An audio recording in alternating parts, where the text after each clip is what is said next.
Discussion? Not for me. All in favor? Aye. Aye. Thank you. And with that, I'd like to go ahead and call the meeting of the Board of Selectmen to order for the evening of Monday, June 6th, 2022. Please stand for the Pledge of Allegiance. I pledge allegiance to the flag of the United States of America and to the republic for which it stands, one nation, under God, indivisible, with liberty and justice for all. Thank you very much. Are you all set, Ginny? I'm sorry. Thanks. Okay. So this evening we have the Board of Selectmen present, myself for Selectwoman Tara Carr, Selectman Harry Shaker, and Selectman Steve Dunn. We also have Town Attorney Dennis Coquinos here with us at the table, as well as our Controller, Marcia Marion. Without further ado, we'll go ahead with our presentations for the evening. Greg, are you starting? Great. But the certificate is... Oh, is she here, I Vita don't know Bella? who she is, that's why. Vita Bella is not here yet, so, Can we make a motion, just put that, or I don't even know, do we need to make a motion, Steve, or could we just put that later in the, well, we're going to see if we can plug her in at the end. Well, I don't want to make her sit through the whole thing. So I'd like to make a motion to rearrange the agenda to accommodate Vita Bella when she arrives to present her award. I'll second Any discussion? All in favor? it. Aye. Aye. Sorry about that. So we're going to start with the presentation on 20 Station Road and then accommodate Vita Bella when she gets here. Good evening. Wow. How am I doing so far, Jenny? Good catch. We gotta put this thing on. Yeah, right in the bottom. On. Amazing. Ellen, help me with this, would you? We'll be with you in a few minutes. You're not charging the town for that work, are you, Alan? Okay, can you hear me okay? We good? Yes. So thank you for putting us on the agenda this evening. The agenda item is 20 Station Road. So what I'd like to do is give you just a couple highlights of the history of where we are with this project, where we are today, and where we're headed. And by the way, today's presentation is really just for informational purposes. We're not here today to, I think, really ask for anything other than to educate the Board of Selectmen, because this is a big issue and a big project that's been around for a long time.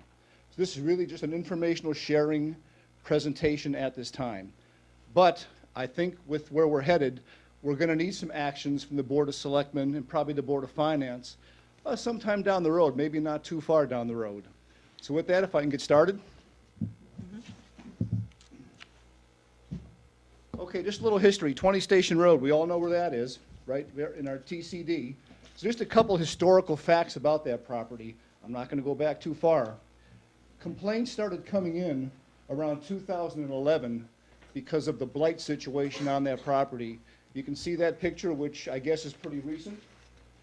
But the property's been undeveloped and a mess for some time. So in 2011, at least in Town Hall, we have recorded complaints of issues on that property, health and safety issues. In 2016, the property was condemned by the Director of Public Health. I talked to Ray this afternoon, and his best collection is sometime around 2016. In 2020-ish, we applied for a a DEEP grant to do some studies to learn about the contamination on that particular property. We got a $145,000 grant. We spent $115,700. And over the course of that year or so period, we generated these 4 reports. October 2017 is a Phase 1 environmental assessment. In March of 2018 was a pre-renovation investigative survey of hazardous materials. In March of 2018 is a remediation plan formerly known as the dry cleaning site, 20 Station Road. And in April of 2018 is the Phase 2 and 3 environmental site assessment report. All paid for with the grant, and we've been reimbursed. Marcia can verify that. So that work was done 2021.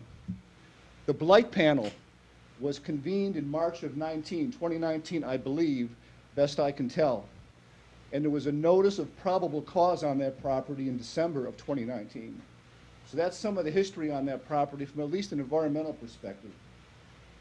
In the middle of last year, probably late summer, early fall, we started looking into a program called the ABC program.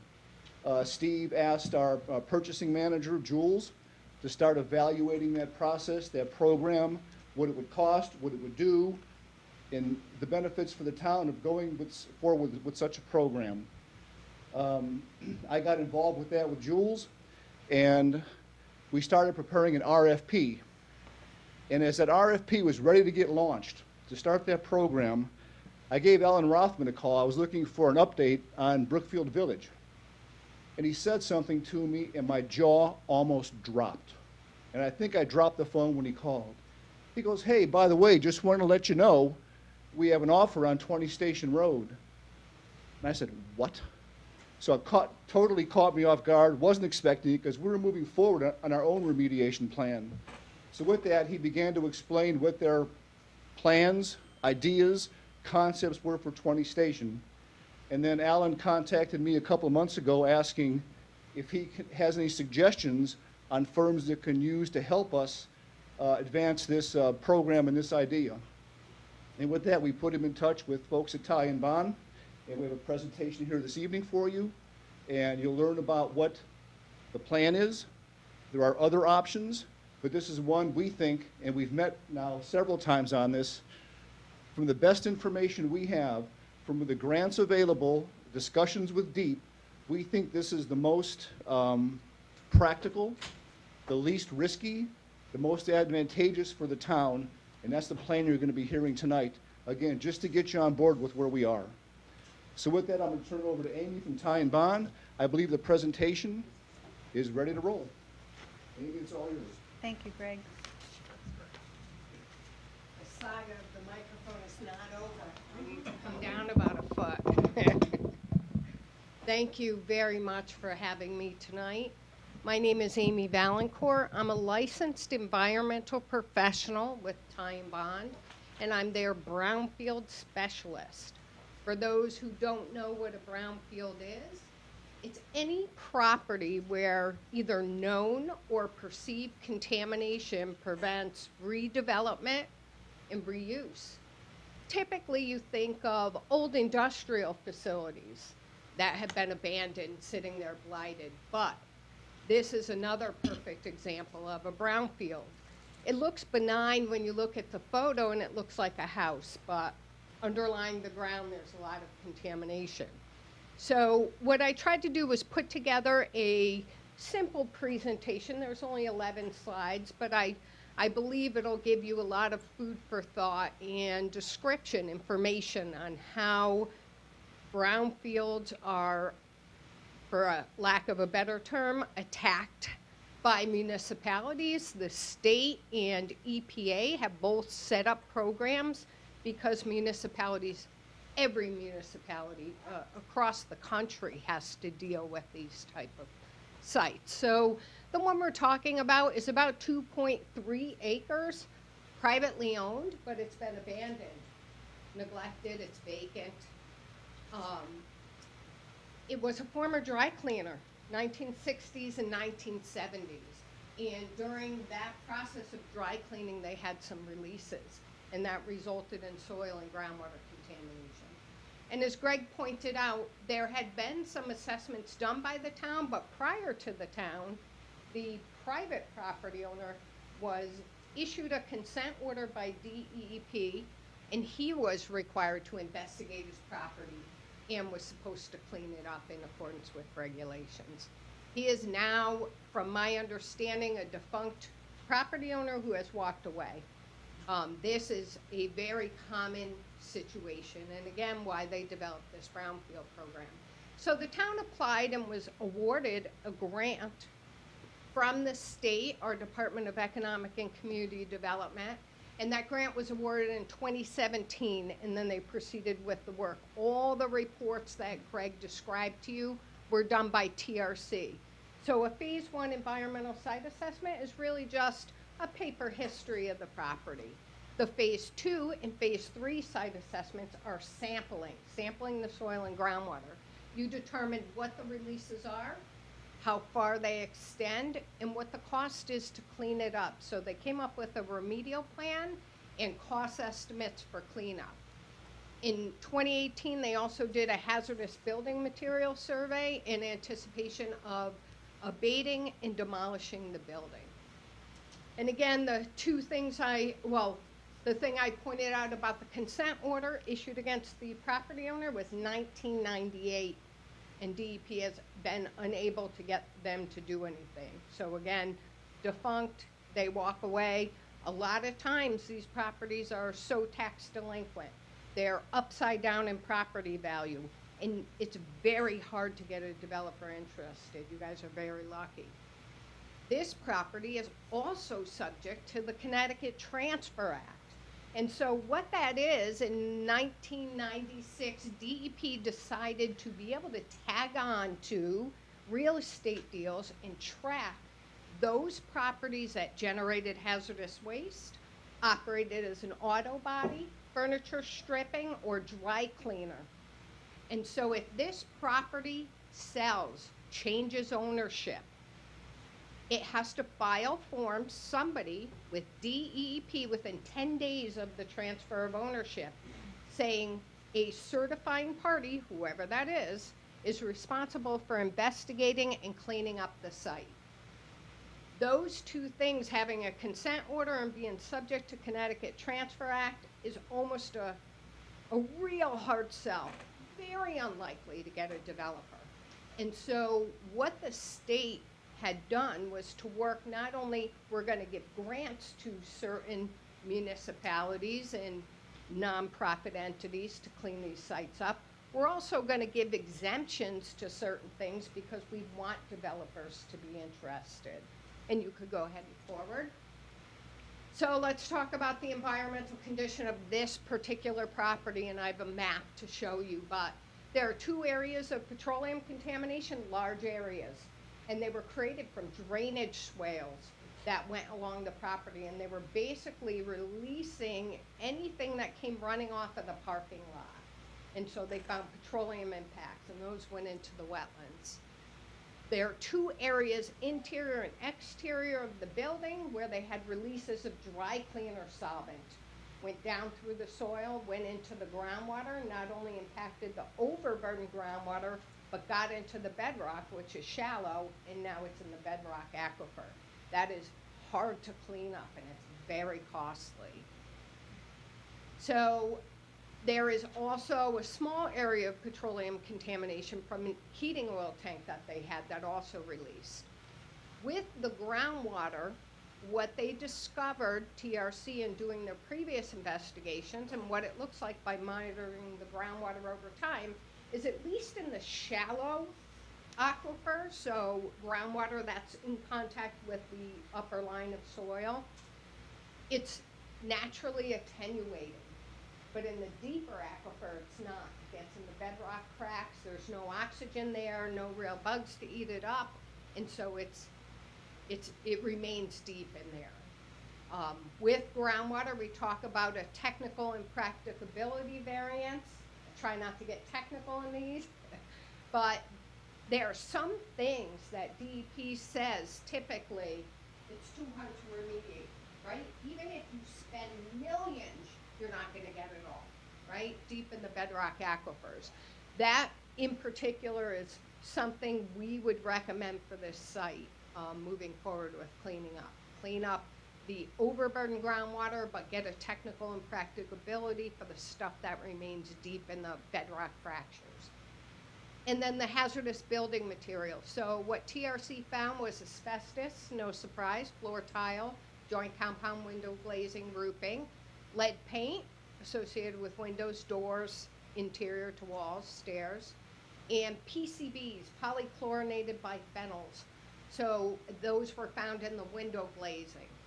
And then universal waste. Universal waste are things like lighting ballasts, fluorescent tubes that have mercury in them, exit signs and batteries. So all those were noted in TRC's report. And you can go ahead and forward, please. Okay, and so it's a little blurry on the screen, but the mapping. So I'll point to the upper far map on the top, and you see all the hatching that's in the back of the property. That's the wetland, and that's where the petroleum impacts were documented that have to be excavated. Excavated, or also we talk about filling the wetlands. Sometimes you can cap certain contamination in place. Along the drainage swales, and then the lower photograph, again, a little blurry, but you can see there's areas interior and exterior of the building that also have to be excavated. Those are the dry cleaner releases. And there's a small little area, like I said, of the petroleum contamination. It's to this side of the building where the tank used to be. And that's basically a description and mapping of where we know the contamination to be, what the contamination is. So you guys have a good base already. You were smart with using your Brownfields grant that you already got from DECD, and you got yourself all the way to remedial cost estimates and a remedial action plan. So our feeling is you have enough data ready to go forward for a cleanup grant. And you can go ahead and forward. So let's talk about the preliminary redevelopment plan, and this is very preliminary. I forced Alan to give me something because we always talk about our remediation in conjunction with redevelopment. DEEP, our State Environmental Protection, their remediation standard regulations, that's basically my Bible on how to remediate sites. It's very prescriptive on how you can do it. And some of the mechanisms for things like petroleum contamination, as long as it's not leaching out and further impacting the groundwater, a lot of times you can cap it with buildings and parking lots, right? One of the issues we have for this particular site is with the dry cleaner contamination, the volatilization of that type of contamination coming into a building and causing indoor air quality. So through giving some food for thought on the remediation and how it can be developed, done in conjunction with redevelopment.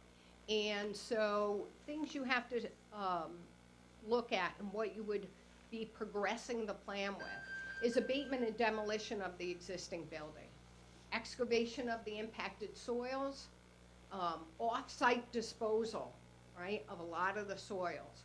There will be remnant soils you can likely cap with buildings and pavement. The buildings will have to have a subslab vapor mitigation. That's to make it safe. Even though the plan for redevelopment would be for retail on the first floor and residential on the upper, that's what DEP would require, is a subslab mitigation system. We design and install that type of system all the time, and we use them predominantly on dry cleaners, auto bodies that have had solvent releases, anything that's going to volatilize. Implementation of an environmental land use restriction. So whenever you're doing remediation on a property like this, and you're putting in a subslab system, you're leaving any contamination behind that can be capped, right? It's not above the standards for residential use, it's polluted, you're gonna put it under the parking lot. Anything like that, you need to implement an environmental land use restriction that goes on the deed of the property. And that passes with title, so that people know this is there, right?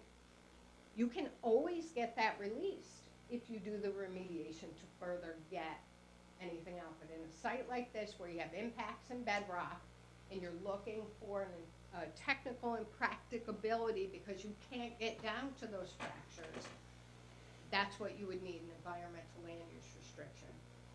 Again, I talked about how we know in the upper part of the groundwater that it's cleaning itself up. So it'll require long-term groundwater monitoring to show DEP that's the fact. And then when it's all cleaned over time, then it gets what's called an LEP verification. I have to stamp my life and my firstborn child away to say that it's clean. And then filling of the site. So there is, in this scenario, shown a building going over a portion of the wetlands.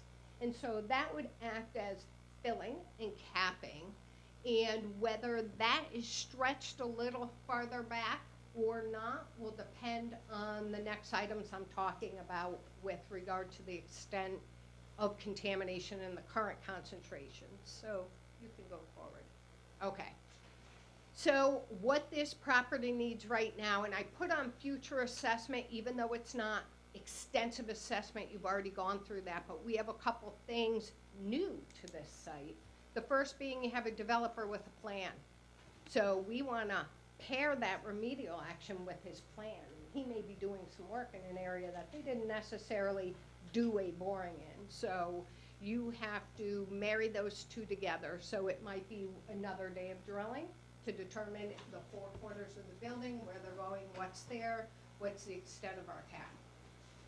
In addition to addressing the new remedial plan, the state's remediation standard regulations that I'm held to changed. They revised them last year. All your work in your previous remedial plan was based on the old regulations.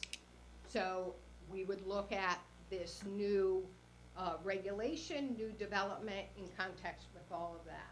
And so there may be information that we need to gather additionally, again, to bring it up to speed with today's regulations. And since the last time, you know, I'm sure everyone's sick of hearing this, but COVID and costs, right? So everything in my job has increased. If a truck's delivering it, it costs more. If it's coming from a manufacturer, it's costing more. It might take longer. So all of those things have to be applied to your redevelopment plan going forward. Scoping level, ecological, and human risk assessment. We believe, based on the data, when we say there's a technical and practicability to getting that dry cleaner fluid out of the deep bedrock, we have to show that there's no impact. You know, a lot of people are on drinking water wells.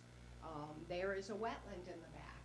So we believe with the upper part of the groundwater cleaning itself up, that portion that supports people and their everyday out on the site, that, you know, just a scoping level ecological for the wetlands and a human risk assessment for the bedrock, those will be enough to show DEP that there's no risk for what we're proposing to leave behind under the technical and practicability.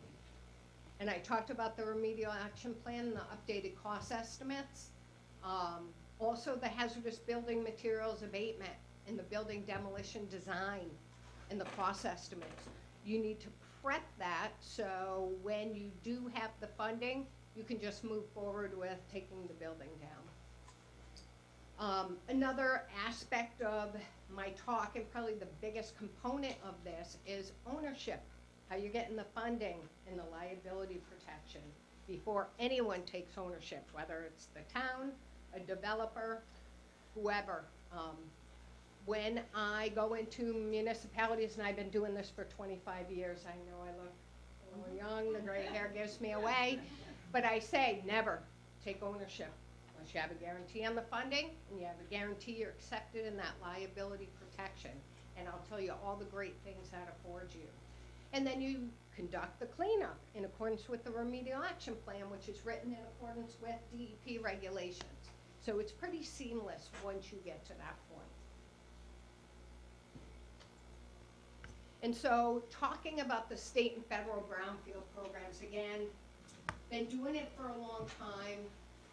EPA has grants available, but they only have grants available if the town is in the chain of title.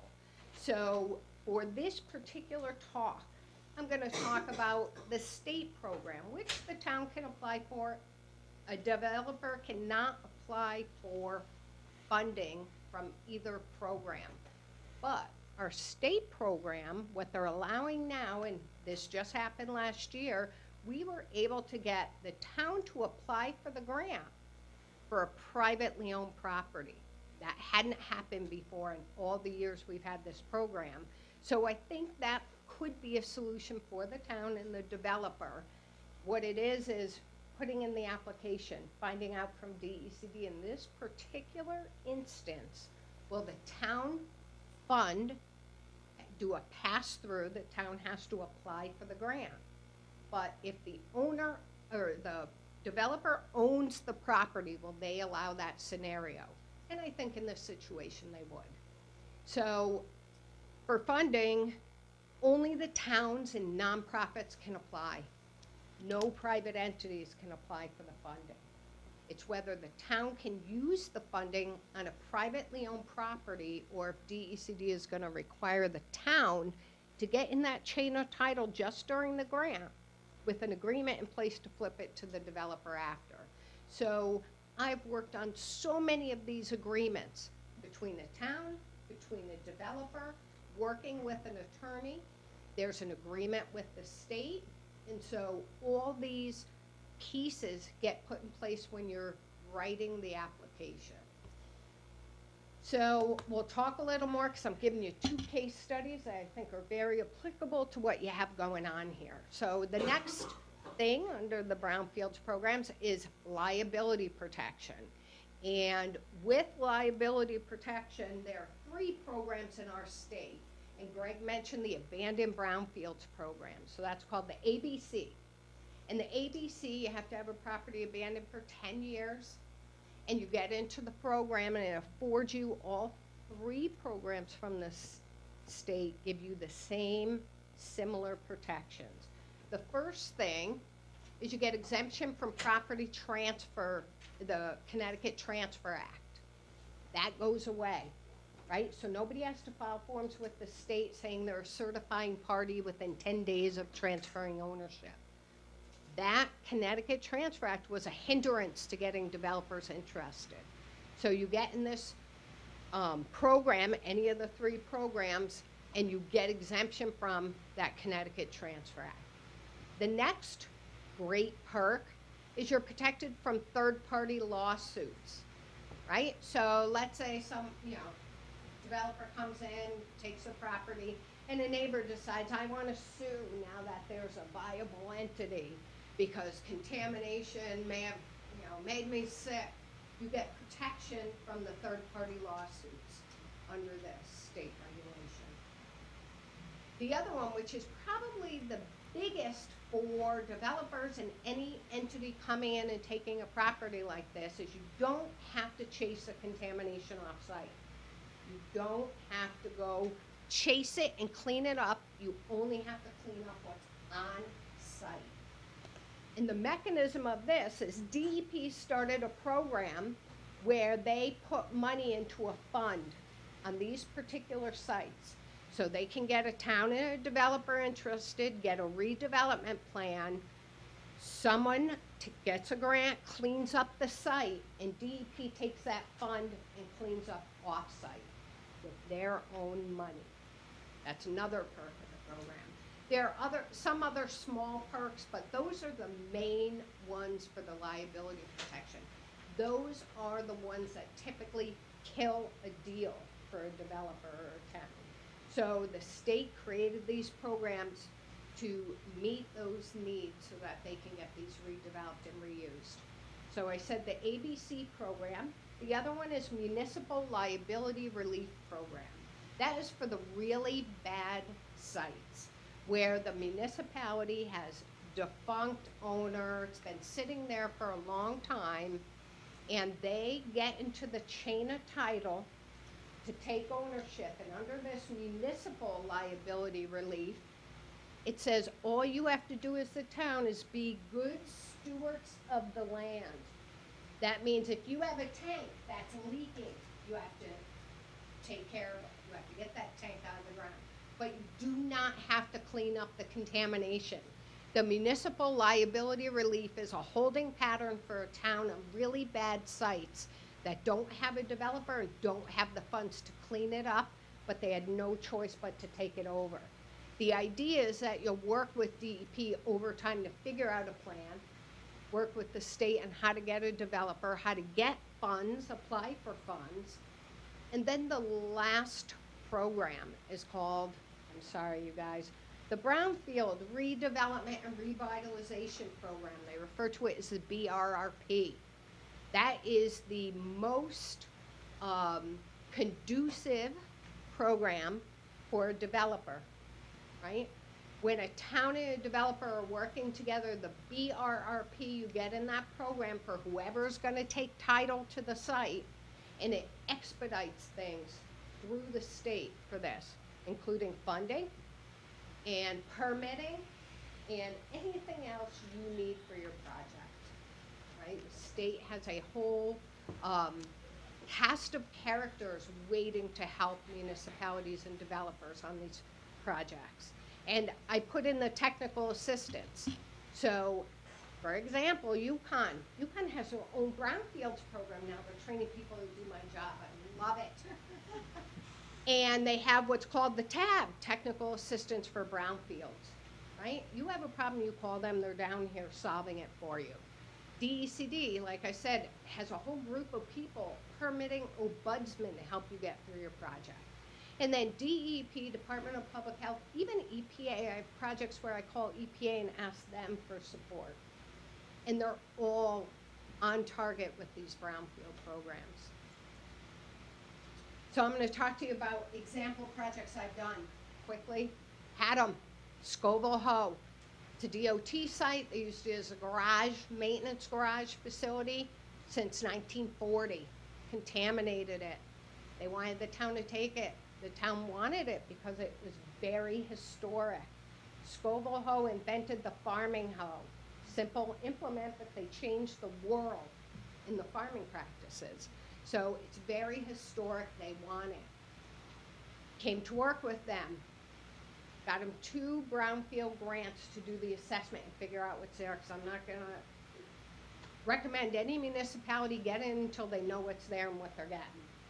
And then we did a market study, we did reuse planning, we did remedial design and cost estimating. You guys are already there. You have your developer, you're doing your reuse planning, and you already have your remedial design, your cost estimates, they gotta be updated. They had to put out an RFP for a developer to even get the money. You guys already have that, right? That's like a big check on the grant application.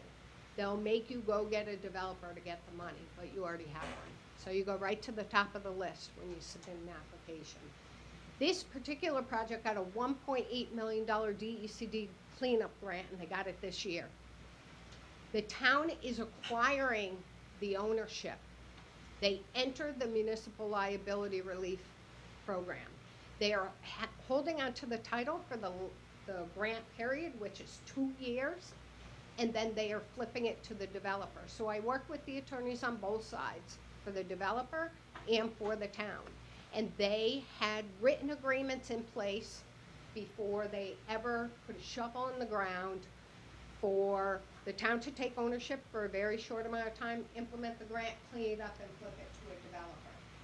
But as I said, there are projects recently that I'm working on that the town won't get into the chain of title. And the state was changing their policy, and they will fund in certain circumstances. And typically I find those to be, in my experience, great economic development jobs.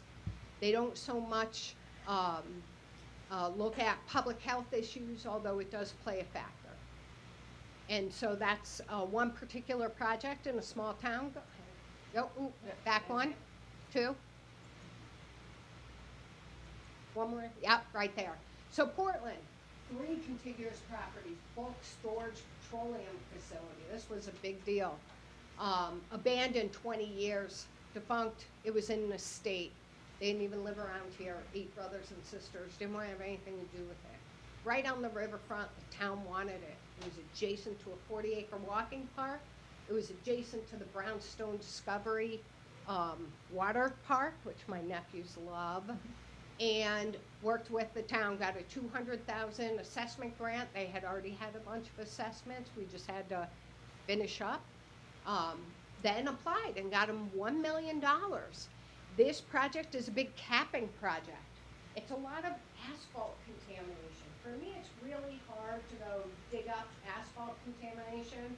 to send it to a place like Telecom where they do asphalt patching and then they put it back on the roads.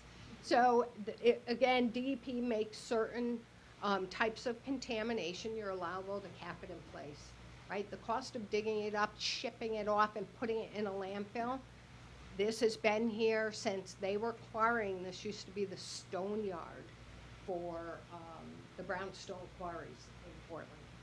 And so the town got the money, the state gave it to them, they put out an RFP, and they have a developer now coming forward, and they're doing a waterfront restaurant and a bunch of other things.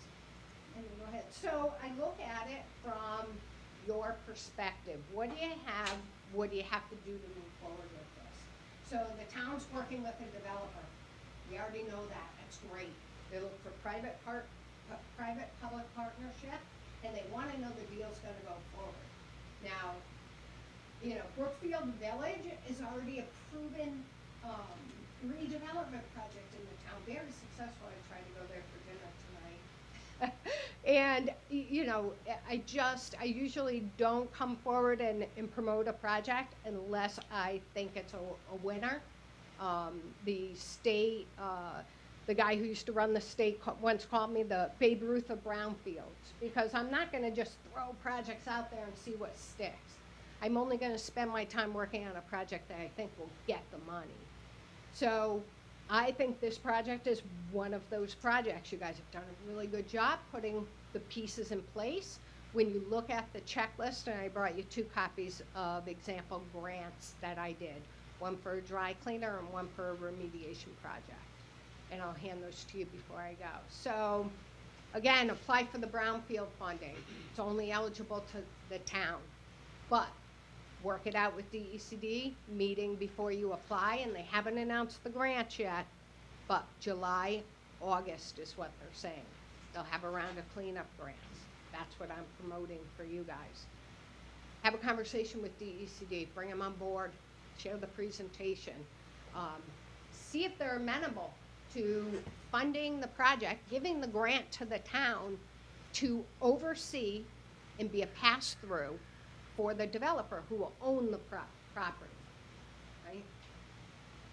So apply for the brownfield funding, get the liability protections. And once you have both of those in hand, you're off and running on this development. Agreements between the town and the developer. You know, you work with your attorneys, and I have lots of examples of those agreements. You bid the project for a remediation contractor, right? Conduct the remediation. You could be remediating by next year on this project. The town acts as the administrator of the grant, so let me tell you what that involves. You procure someone like me, and one of the tasks says grant administrator, so that I'm helping you with the financial accounting. I'm doing your reporting for you, and I'll do your grant closure for you. That's what you hire the LEP for. In addition to the remediation, they help you administer the grant. What are the allowable expenses? How do you do reimbursements? So typically, LEPs, consulting firms involved in brownfields are well-versed in doing all this and handling it for the town. There's a very little lift, except someone's got to sign, and you got to apply, and then the reimbursements come from you. We prepare them, but somebody from the town sends them in. And that's it in a nutshell. You can go forward, and I'm going to open it up to questions. I have a couple I'm questions. going to start. Thank you, Amy. That was really informative Good. and so much information. I'm I'm sure sorry. I'm not the only one in this room who has a whole list of questions. I'm going to keep mine short. I know we're kind of going into an hour here, but a couple of things. Does the developer have to own the property before the town becomes invested? So you cannot apply for brownfield funding on a property that doesn't have a viable ownership. That's why they say either the town, a nonprofit, and more recently they've allowed developers to own it. But somebody has to own it in its current state. You are very unlikely to get any funding. So we would have to wait for Mr. Rothman to come out of contract, be the full owner to even look at partnering? No, the because town you can would own it. apply and get the money before he would take ownership. In the grant application, they say, how will you acquire the property? And so you write in there, the developer, if awarded this request for brownfield funding to clean up the property, the developer will take title. That's it. Not the other way around. No, never. Never take title without the funding and the liability protection, because owner owns it all. So the only other question I'll ask is there a match required to the grant, or is it 100% given? How does that work? So if, in the state, they don't have a match on the grant. Federal, they have a 20% cost share. And I say that it's because it's statutory requirement. However, the better application, everyone has skin in the game. You're being the pass-through.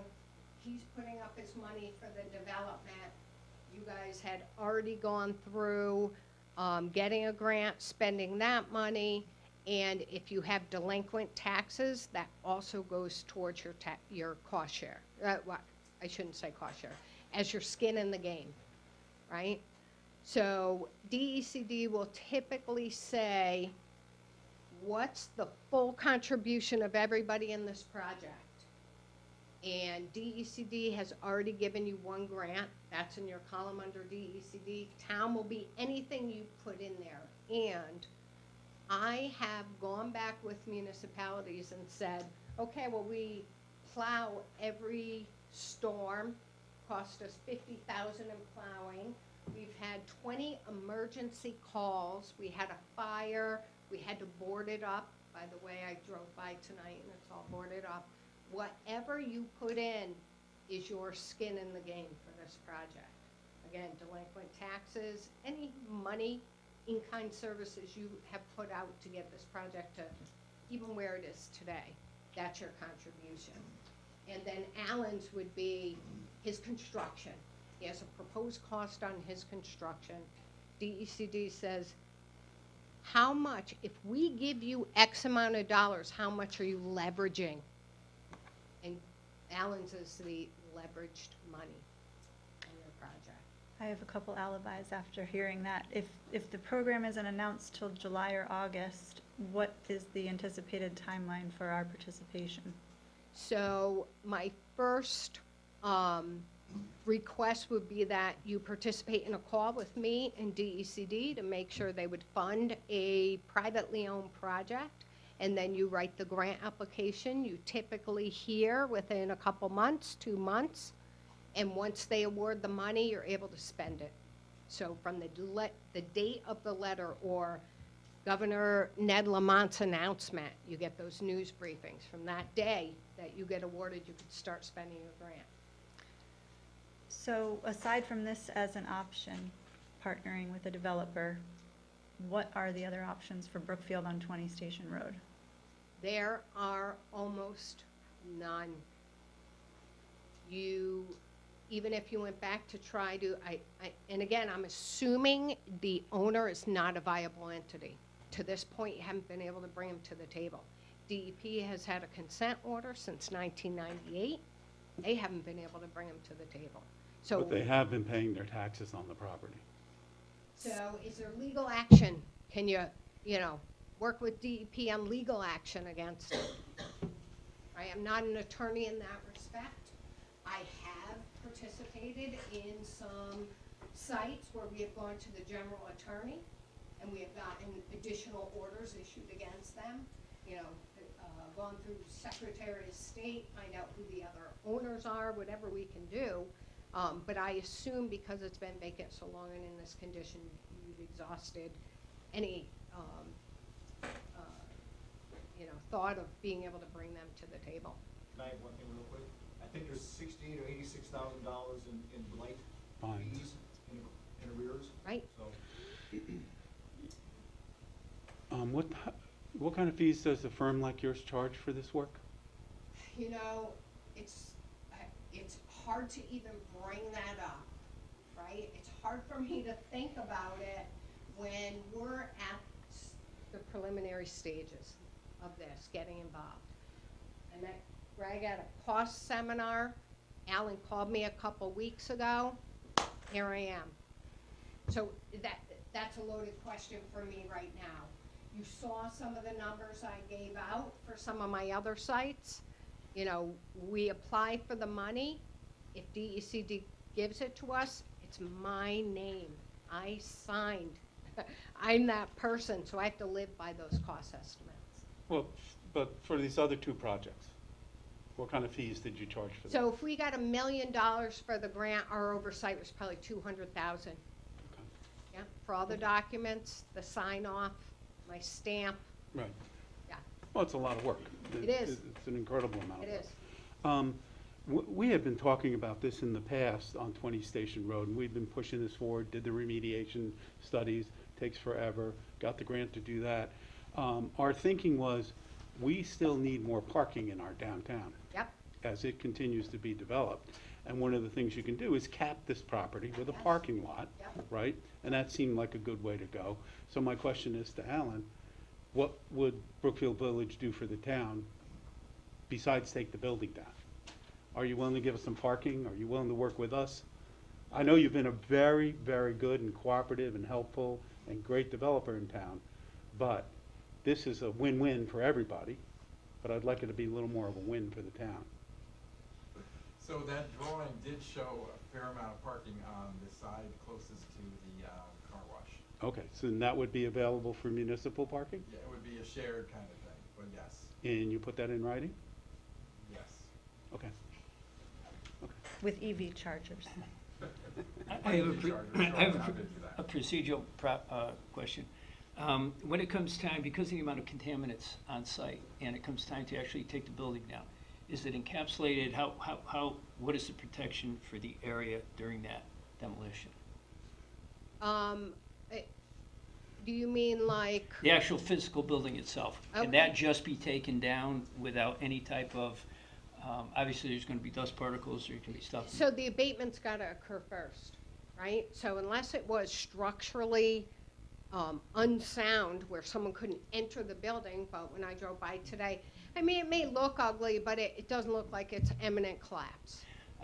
I know, because to So my the- to my knowledge, if a house has lead, Yep, it has to be, you can't sand it, you can't disturb it. correct. So how do we take it down without disturbing it? Yeah. Lead on this particular structure doesn't matter, right? Has lead, had windows, doors, you saw that. The previous company, TRC, collected specific samples, not to get too technical, for lead called TCLP. It's the toxicity characteristic leaching procedure. And what they do is they make a little mock demolition pile of what the demolition debris would be in a dumpster. So they take roofing, they take walls, they take flooring, and they make a little mock demolition pile. And they send the whole thing out for analysis of leachable lead. If that leachable lead comes under 5.0 milligrams per liter, in Connecticut, you can throw it out as regular construction debris at a landfill. And that's what this structure came, under 5. The lead is not really a big deal. They Thank- could not smash it and spread it all over, but they could take it and put it in a dumpster, and that's exactly what they would do. But they have to abate the asbestos first. And they will go in and do a containment. They will take out the floor tile, they take out everything asbestos, and then a machine comes and loads the building right into a dumpster. After everything's abated, it will take less than a day to get that building in the dumpster. Less than a day. Thank you. Well, that's part of the grant? Yes, You can put that in yeah, the grant? absolutely. Because we've gotten estimates of $100,000 to just take the Absolutely. building down. Put it in the grant. So I'm working with another LEP on the technical stuff for this site. He specializes in dry cleaners. He used to run the dry cleaning reimbursement program for the state of Connecticut. And he's looking at your cost estimates and updating it. We're looking at $800,000 to do everything on your site. And that's what we're thinking the estimate would be for cleanup road. And that includes separating this property from the upstream properties on Laurel Hill Road that are contaminated by the plume of dry cleaning fluids. So I don't know about your other site, but we only have to clean up what's on site, and once it's clean, if it gets recontaminated by somebody else's release, the other entity is responsible for cleanup. No, this site, a plume of dry cleaning fluids has migrated northwest Yes, into other properties. My yes. question was, if this program moves forward, this is my understanding. Yep. We can cut off any liability for the town. That's right. For those future, those 3 or 4 properties that are Yes. contaminated, and then they would go to the state Yes. rather than to the town. Mm-hmm. Or That's the exactly developer. right, Okay, just want to make exactly sure. right. Because this is fraught Thank you. with real issues here and liability. Right, That we and- have to be really careful about. Which is really great that you have a developer willing to come on knowing all this. It's hard for a town to find a developer in this situation who's willing to come forward and put himself at some risk to help take care of this. Of course, he's doing a very nice development too, but yes. May I ask one question? Go ahead. How you doing? Thanks for the presentation. As far as cost overruns are concerned, is that something that's handled through this grant, or is that something that's complete with the agreement with the developer? I mean, because an estimate's an estimate, who knows what happens? Correct. An estimate is an estimate, but you go out to bid and you get the real cost. And even in that, the change orders, the this, the that, is that something that's done within the grant, like a reapplication, or is that something in an agreement with the developer and the town? So, it depends on your particular agreement. You can write into your agreement, like I said, when you're working the deal, who's taking what, whose responsibility is for what. Over the past couple of years with the COVID and getting a grant and having cost overruns, we've been able to go back to the state and get additional funding. Second question, on the skin in the game, when you're talking about the taxes, and Greg brought up the blight liens. Yep. Do they require legislative act for any type of forgiveness to show that that's been our skin in the game, so to speak, saying that we're forgiving that type of lien? No, because of foreclosure? there's no requirement legislatively. It's Meaning this just- body, sorry, not. Yeah, it's just like, makes your application better, right? You put in some, the developer's putting in some, and you have your hand out to the state and need some. Thank you. Hi, my name is Michelle Hotz. I'm the wetlands officer for the town. So I'm just curious about, given that the cleanup will have to be done, under the auspices of or at the direction of the DEP, Yes. how does that work with or overlap with the local wetlands agency? I mean, I'm assuming that the developer would still have to go to the wetlands commission to do any of this Absolutely. work. Absolutely. So, good point. Whenever we're doing any remediation projects like this, we normally have to work within the wetland buffer. You know, sometimes they're 50, some are 100, some are 150. We also have to, depending on if we're in floodplain or not, for a water course, we have to go forward and get a flood management certification. But any of that work, including wetland, putting in a permit to do the work, any of that is paid for the grant, by the grant. So yes, there's always a requirement when you're dealing with wetlands or floodplain, state and local, you have to determine what the requirements are. So almost everyone that involves wetlands like this, we've had to go in front of inland wetlands with our plan. On the Portland one, we had to submit a permit, right? We did flood management certification, sometimes a certificate of permission if it's, real coastal. Most of my brownfields are on waterways, there's industry needed river. So this is, in other words, this is considered a regulated activity, despite the fact that once the plan is put into place and the DEP has specified how it's to be cleaned up, it still can't look over its own and say, oh, by the way, we can forego going through the local commission because Never. it's Never, that's never happened, never.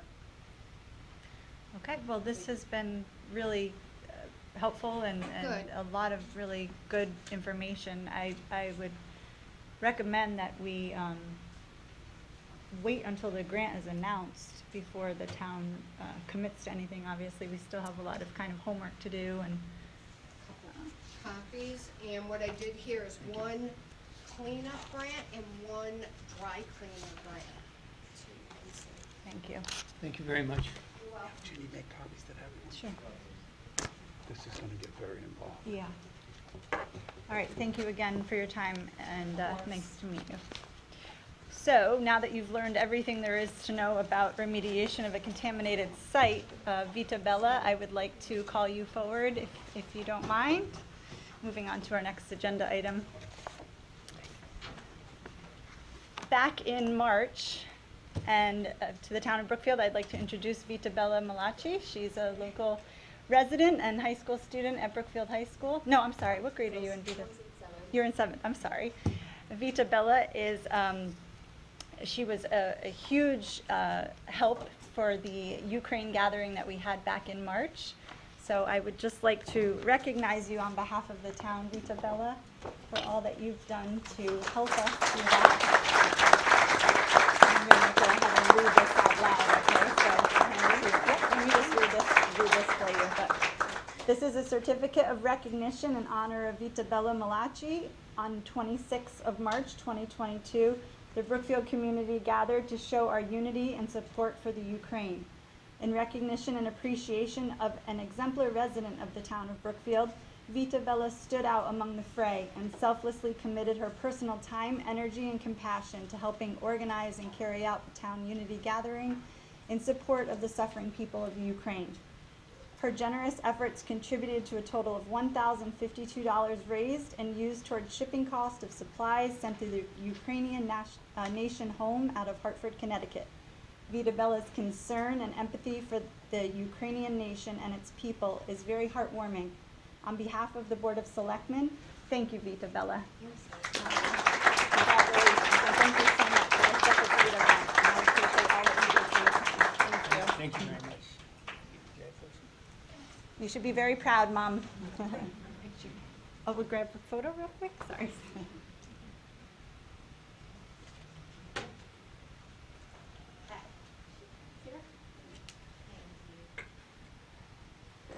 you so much. Want to make sure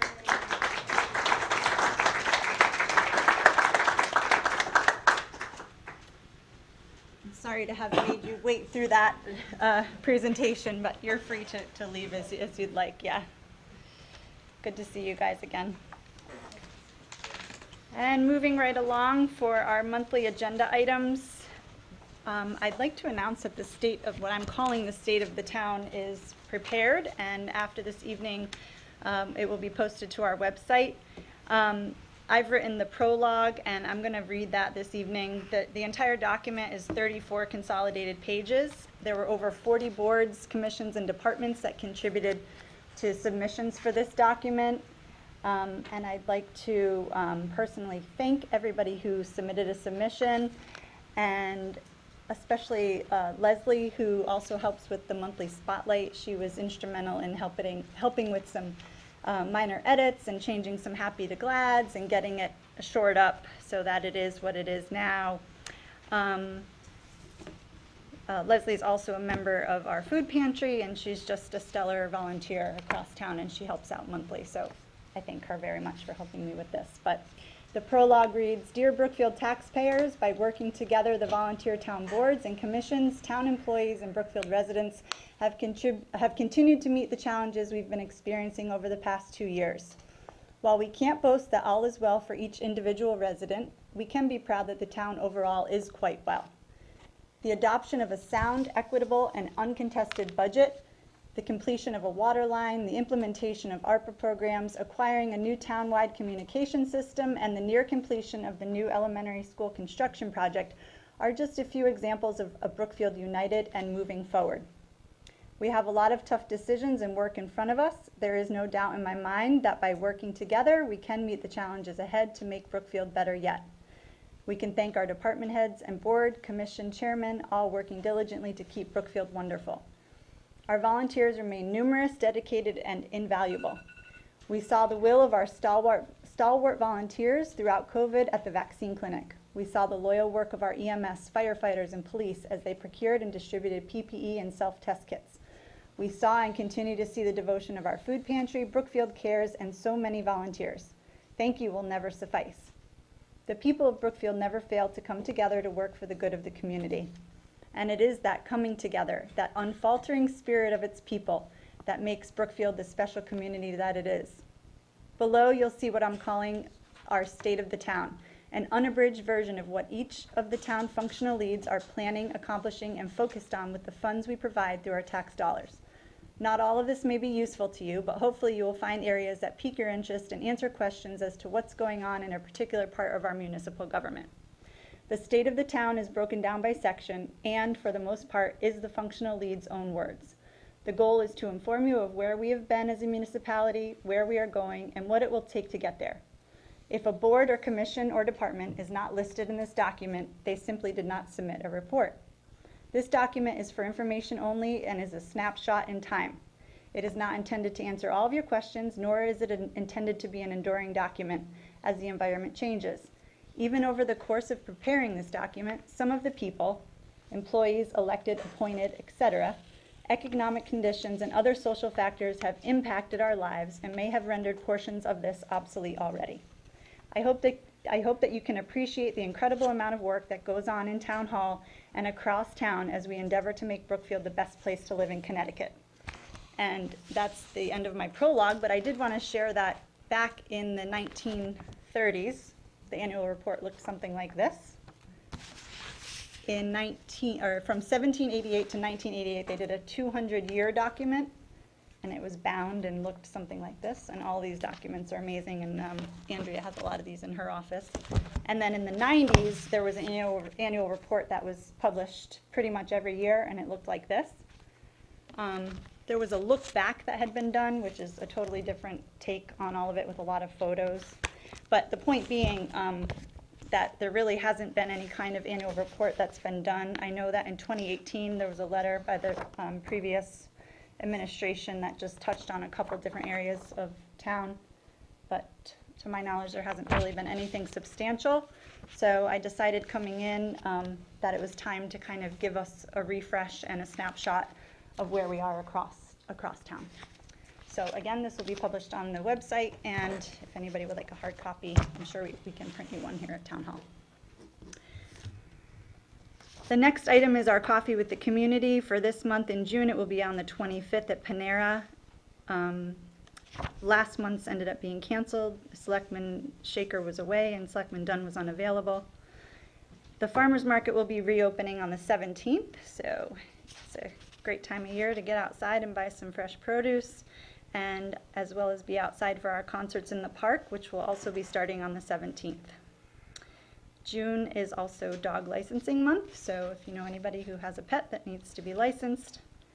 And then additionally, the honor wall is wrapped in brown paper right now.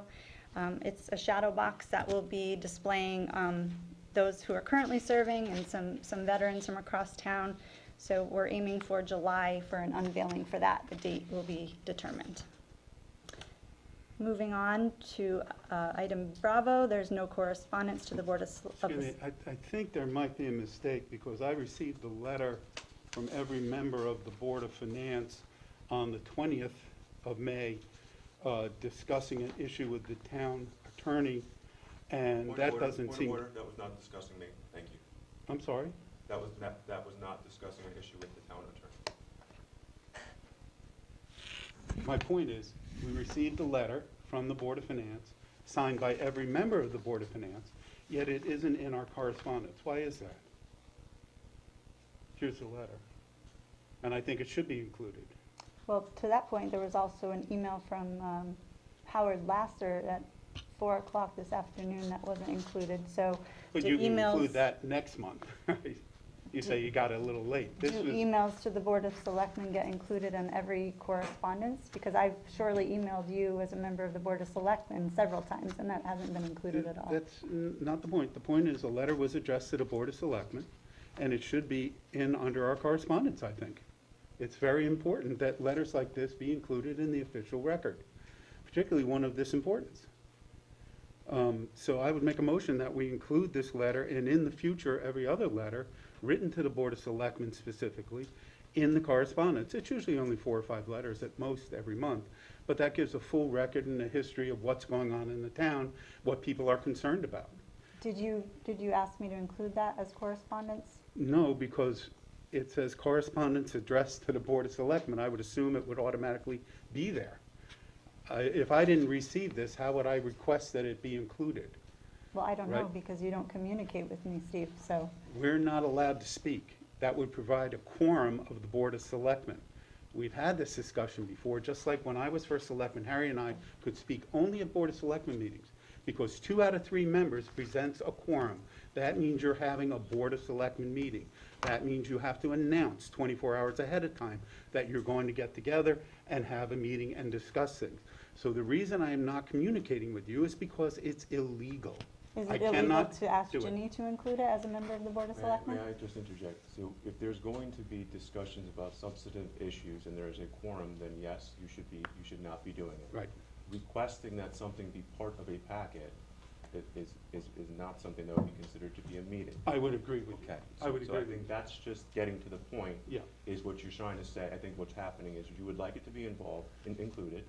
Yes, I would. The question was posed, why, when you received the packet, why was there communication to ask that it be included rather than do it right now?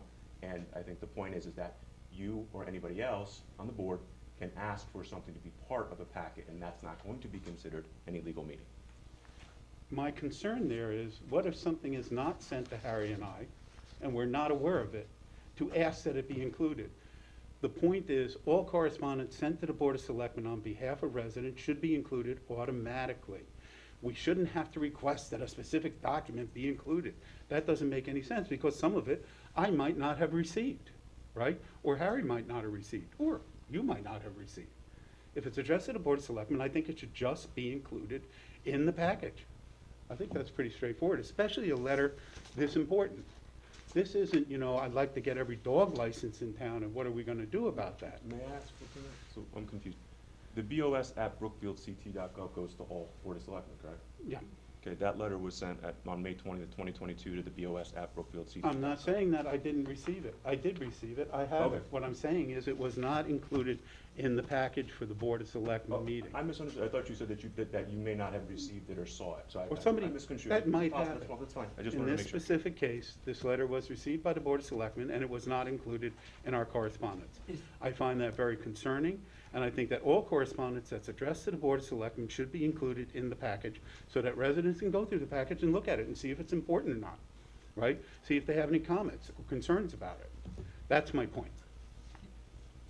Okay, point taken. So again, to Howard Lasser's email from today, he's also suggesting that we put public comment at the top of the agenda, and We used to do you that. saw that email? We used to, no, I haven't seen that one yet. We used to do that.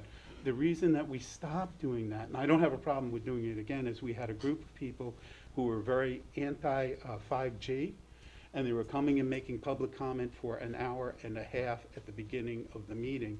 We felt that was not conducive to running a meeting in an orderly and clean way so that residents who were watching it could go to bed before midnight.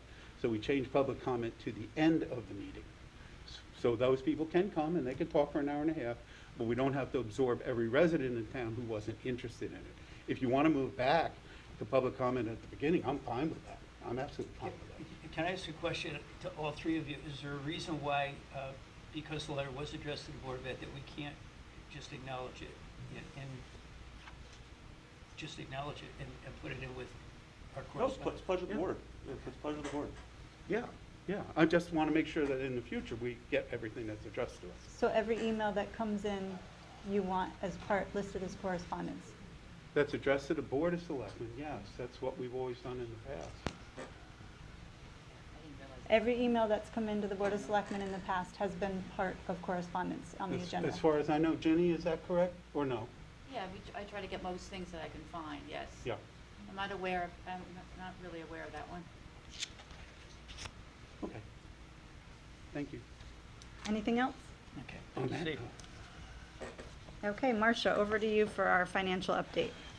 All right, you received the budget to actual for the expenditures on Friday in the packet. There are two different types of transfers that we want to make, intra-department transfers and inter-department transfers. Board of Selectmen approved both. Board of Finance approved the inter-department transfers between departments. We're in good shape as far as the budget goes. The year ends June 30th. As we get closer to the year end, we want to make these transfers to allow purchase orders. That's part of our internal controls, that they have money in their budget.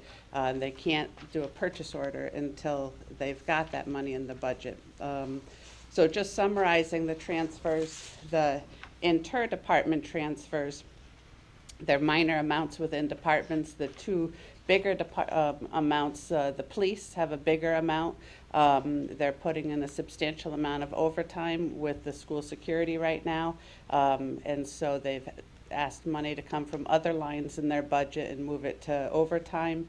The other one is overtime for training, that they need some range training in June, and they are concerned that they won't have enough in that budget. So that, but all of that comes from within the police budget. Public Works is looking for a large intra-department transfer for road maintenance. These are things that are not paving the roads, and there was a big expense on West Wisconsin Road during Storm Ida that collapsed. We should be getting reimbursement from FEMA, but trying to fit that in the expenditures, making sure that he's got enough for everything he's got planned. The inter-department transfers from one budget to another, there's some minor amounts for overtime that we instituted a time clock system, and that's caused a little bit of overtime because we're more accurate on our timekeeping system. Land use is looking for overtime. They want to get caught up on some of their building permits. They're behind on that. So they're asking for more money in the overtime budget so they can do that in June. Parks and Rec is looking for money. The majority of it, $19,000, is because during Storm Ida we lost quite a bit of sand and mulch, and FEMA, it's eligible to be reimbursed by FEMA, but we would have to pay for that first. So we would pay for it this year. We would wait for FEMA to tell us if it's eligible, or they've said it's eligible, but they always throw in that caveat that if you have certain type of bugs in the sand, that they're not going to do it, whatever it is. So we've asked for that. And then the last one is transfers for capital non-recurring. During the budget process, the Board of Selectmen had asked, they were trying to use every vehicle possible for paying for some of these capital projects. And one of those was if we had contingency money at the end of the year to spend that on some of the capital projects that weren't able to be done. Those include the IT conference room upgrades for $10,000, the police network security for $35,000, the Candlewood Engine 22 underbody work for $50,000, the fire marshal, one of the vehicle replacements for $35,000, the town garage security and fence gate for $50,000, the labor for the pump and the motor at the town hall for $20,000, and then subsequent to that discussion, we asked if they would approve, if they would consider approving the police scheduling program that They had been talking about taking that out of their outside services, but then a lot of other stuff got taken out of the outside services. So that's where that transfer is coming from. And then as far as the revenue goes, I just finished that one today, but we're in good shape. We were projecting that we're going to have, our revenues are higher than the budget. We're doing a great job of collecting, that we thought we'd collect 99.1% of our taxes. We're collecting 99.25%.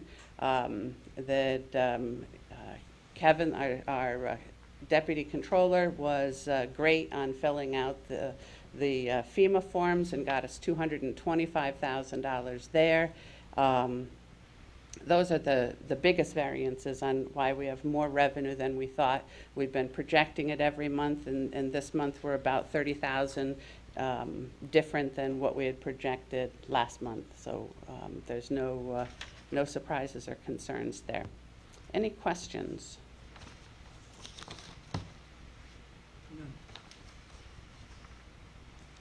On the finance department, part-time wages, it's started in fall. This is something we think will have ongoing, right? Correct. We've hired someone part-time to help, and the budget was in there for all year, and I just had to get the audit out and the bonding out before I could deal with a new employee. So Okay. She was hired in the fall, so there's some excess there. Okay, thank you. That's the only question I have. You're not going to ask me the totals of the debits and credits, because I have that this month. Don't have it next month, I'll ask. Yeah. Are we anticipating any other change in revenues before the end of the month? We're not. The only big thing that we don't have in there is sometimes KERMA gives us a rebate and that's been in the magnitude of $35,000 to $50,000. That they haven't announced yet, and sometimes they don't even announce it till after the end of the year. So no, we're not expecting anything big revenue or expenditure-wise. Okay, thank you. Thank you. Anything else for Marcia? We need to make two motions on this. Oh, yeah, guess we gotta do that. So the first motion would be to approve the interdepartment transfers as shown on the expenditure report for May 31st, 2022. I'll second that. Discussion? None. All in favor? Aye. Aye. And then I'd like to make a motion to approve the interdepartment transfers as shown on the expenditure report for May 31st, 2022, and forward to the Board of Finance for their approval. I'll second that too. Any discussion there? None. Hearing none. All in favor? Aye. Aye. Moving along to item 5, and again, I apologize, this meeting is getting a little long, but this one is very important, and it needs to be discussed. In an effort to layer security at our schools, immediately following the tragic event in Uvalde, Texas, this was about, how long now? 2 weeks ago now, I met with Chief Puglisi and Dr. Brill, and we began discussing the emergency security needs of our schools. And the following week, I met with our finance director, our chief of police, our superintendent, and our chairman of our Board of Ed. And contrary to what this says here, there was no consensus by the Board of Ed or any of us who met. However, there was a general recommendation that was made that we should, in fact, strengthen the layers of security at our Brookfield schools. And in the interim of that meeting, and now the Board of Ed actually reinstated their security task force, which disbanded in 2020. It's now been reinstated, and there was a really nice article about that in the Danbury News-Times yesterday, I want to say. And as well as them reinstating their security task force, we've agreed that for the balance of the school year, there will be increased police officer presence at each of our schools. However, moving forward, the recommendation is that we consider armed school security officers for each of our schools. And should this be approved tonight, we'll then forward it to the Board of Finance and request that the Board of Ed and the Chief of Police perhaps attend a meeting of the Board of Selectmen, potentially together with the Board of Finance, to discuss more in detail on how this will be used. And again, even though the BOE reinstated their security task force, they still have to meet, they still have to make a decision as a board on this idea of having ASSOs in the schools. But tonight, I would really like for us as a Board of Selectmen to consider using ARPA over a period of 3 years at a total of $600,000 to at least have the option for the Board of Ed, should it be approved by the Board of Finance, to move forward with this as an option for our schools. Well, I think, when I read this, I was a little bit confused.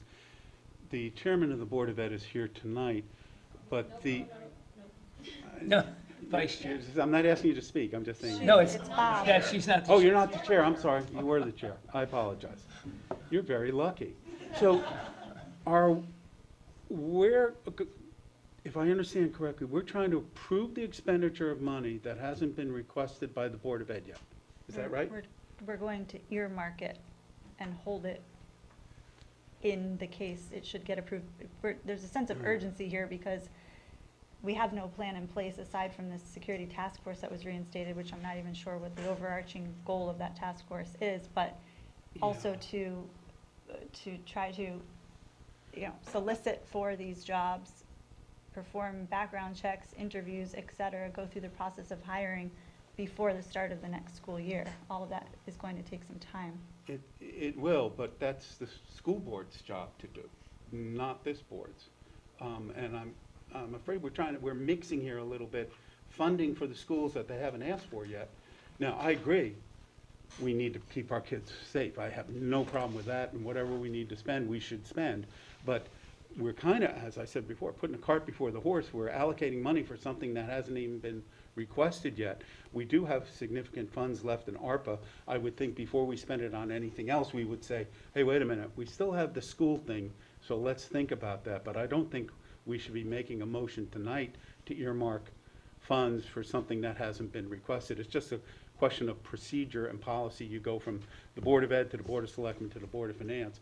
Here it looks like we're going to the Board of Selectmen, then maybe to the Board of Ed, then back to the Board of Selectmen, then to the Board of Finance. I think it's a little convoluted. I think we should let the process that we have in place work. Does that make sense? I think that we're oftentimes bogged down by process. And Yeah, welcome to government. we need to do our part as a Board of Selectmen to decide, if we're even on board with this as an option for the safety and security of our children, staff, and teachers at all of our schools, so that the Board of Finance can then say whether or not they approve ARPA as the funding source, so that when the Board of Ed on the 15th, from what I understand, makes their decision, it's ready to go. Otherwise, if we wait till the 15th, we have to start all over again with a special meeting, wait on the Board of Finance, and then we're already into July. That's the process. I think we should follow. I'm all for making sure our kids are safe, but we need to follow the process that we have. That's my opinion.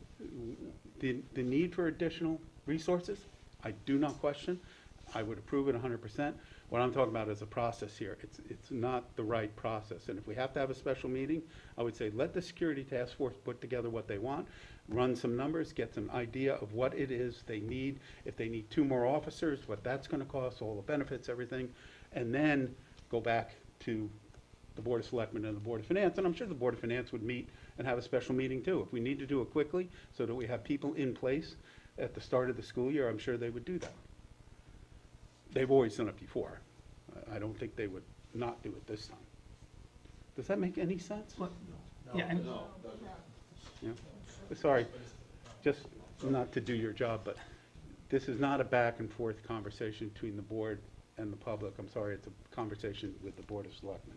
I think the concern is the length of time if it's put off. Now, I'm not saying I'm one way or another. The money will be there. I mean, the ARPA money is gonna be there. The money will be there. Now we have to wait for the schools to, we can't do anything. Even if we said we're gonna earmark money today, that does nothing until the schools come to us and said, we need 2 more officers, whatever it is, 3 more officers, we want this, we want that. Then we meet and we do it quickly and we approve it and we send it to the Board of Finance. This seems to me to be jumping the I think if we're in gun. agreement of what we're gonna do with this, and have that I ready. have no Ready, objection. and have that ready, so No. that if we did have to have a special meeting, the money will certainly be there.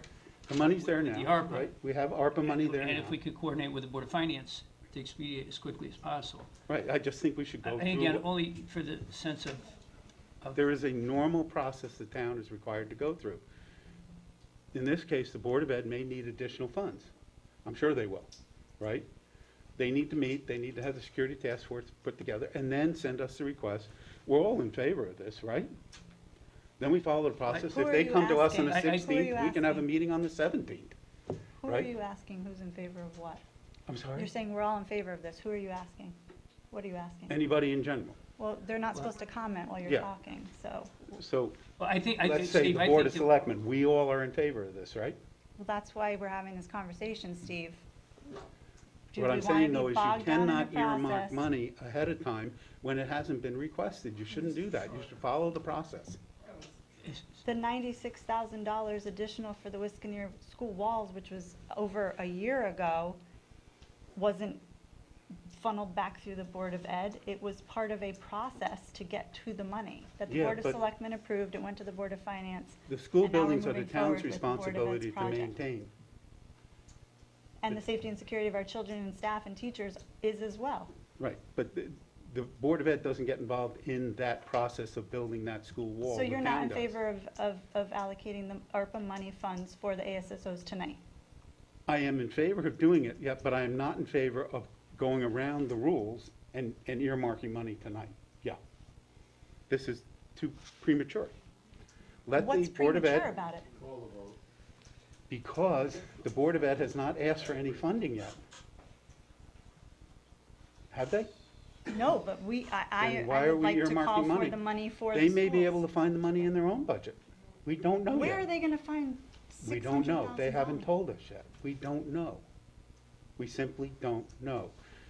We need to go through the process. Otherwise, we'll be earmarking money all over the place for projects that may or may not happen, and the money's been saved, and then 3 years from now, well, why did we do This that? is difficult enough, okay? We do not need comments from the floor, with due respect, There's with nothing all difficult respect. about it. We need to make sure that we have layers of security in place for our schools, I agree. period. I agree. So what is it we're waiting for? A process? What are we misstepping on here? We're approving, This is not a private corporation where we can do whatever we want. There are rules and policies and procedures that we follow as a town to protect both the town and its residents from malfeasance or misuse of money. In this case, we need to have somebody ask us for the money. That's the Board of Ed. They could, and they have in the past, come to us and said, we're probably gonna need money. And then they found it in their own budget and didn't come to us. So they could possibly find the money for this in their own budget. They're not earmarking this is not gonna slow the process down at all, at all. The school board is not going to say, well, they didn't earmark the money, so we better not get anybody. They're gonna go through their process and they're going well, to, maybe that's where the problem is then, because here we are post several weeks now since the school shooting in Texas, and we have done nothing except reinstate a task force I don't even know who's assigned to that. I don't either. And you're not on the receiving end of emails from constituents or phone calls or public encounters with people asking what the town of Brookfield is doing right now to secure the safety and security of our schools. Right. And one, I say our schools Or are maybe safe you now. are, I don't know. I think they probably could be safer, but we have to understand from the experts what it is needs to be done, and then have the Board of Ed come to us and say, listen, we need to do this, this, this, and this. Who are the experts? The Board of Ed. That's are you saying we know more about security in No, schools I'm than saying the we Board need of to Ed and the move and make Security Task Force? decisions in a timely manner. Can I ask a question? Yesterday. What would be the time of delay? And I'm trying to figure out, you know, There would be no delay. 1 day. what would be the term of delay in us being in agreement we want to go forward with a program to add the school. We don't know what the program is yet. No, I'm just saying, if we were to agree that we want to, we're going to increase the safety of the schools through this program, pending what the program is. What would be the delay, rather than us approving money today, than if we were to hold a special meeting once it's put together, and we do through the due process? That's what I'm We have saying. no idea what it's going to cost. No, Well, I'm not we do talking about actually, cost. and we went over that. Maybe that's something that I should add in here, right? So, in January of this year, Jay Purcell gave some numbers to Chief Puglisi from Chief Ceruto in New Milford. And New Milford, you may have seen, is now implementing this program. I guess they've been working on it for a while, but there were ASSO rates across Watertown, Region 15, Sherman, Berlin, Easton, Reading, Newtown, and New Milford, and they all ranged from about $24 to $30 per hour. Some with sick time, days paid off, and a percentage of a 401k match. What the chairman of the Board of Ed, Dr. Burrill, Chief Puglisi, Marcia, and myself had a conversation about was 182 days worked, unless you need to add in a day or two for any kind of training or meetings. Another number that was thrown out was 186 days if you want to add in like 4 days of sick leave at 8 hours per day, calling it $30 an hour, which would roughly be about $45,000 a year. And then you add in an additional $30,000 for benefits, which would make it about $75,000 for each of the 4 schools, which estimates around 300K. That's great, and I'm very glad we have those numbers. That still doesn't change the fact that the process should stay what the process is. If the school board comes to us on the 15th of the month and says, we would like $600,000 to fund these many ASSOs, this equipment, whatever it is, we can have a meeting the next day and approve it. The problem is we're going around our normal process. You don't get that, do you? I would like to take tonight to be able to, Well, I don't want to spend an hour on this. I just want to follow what the standard process is for the town, because that's what's legal and that's what's, I think, the right thing to do. And we're not in any way denigrating the ability of the schools to do what they want to do. You can have a vote. I'm going to vote no, because I don't agree with the process. I agree with the end results. I don't agree with the process you're going through. One of the concerns may be is if we're not going to follow the process, is if it were to come Follow up the again. But if it were to come up again, where do we draw the line of what we change the process for and what we don't change the process Right, for? good point. So it's not a matter. well, I'm not understanding the process then, because you're suggesting the Board of Ed needs to come to us with the request for the funds. Yeah, because they may not need them.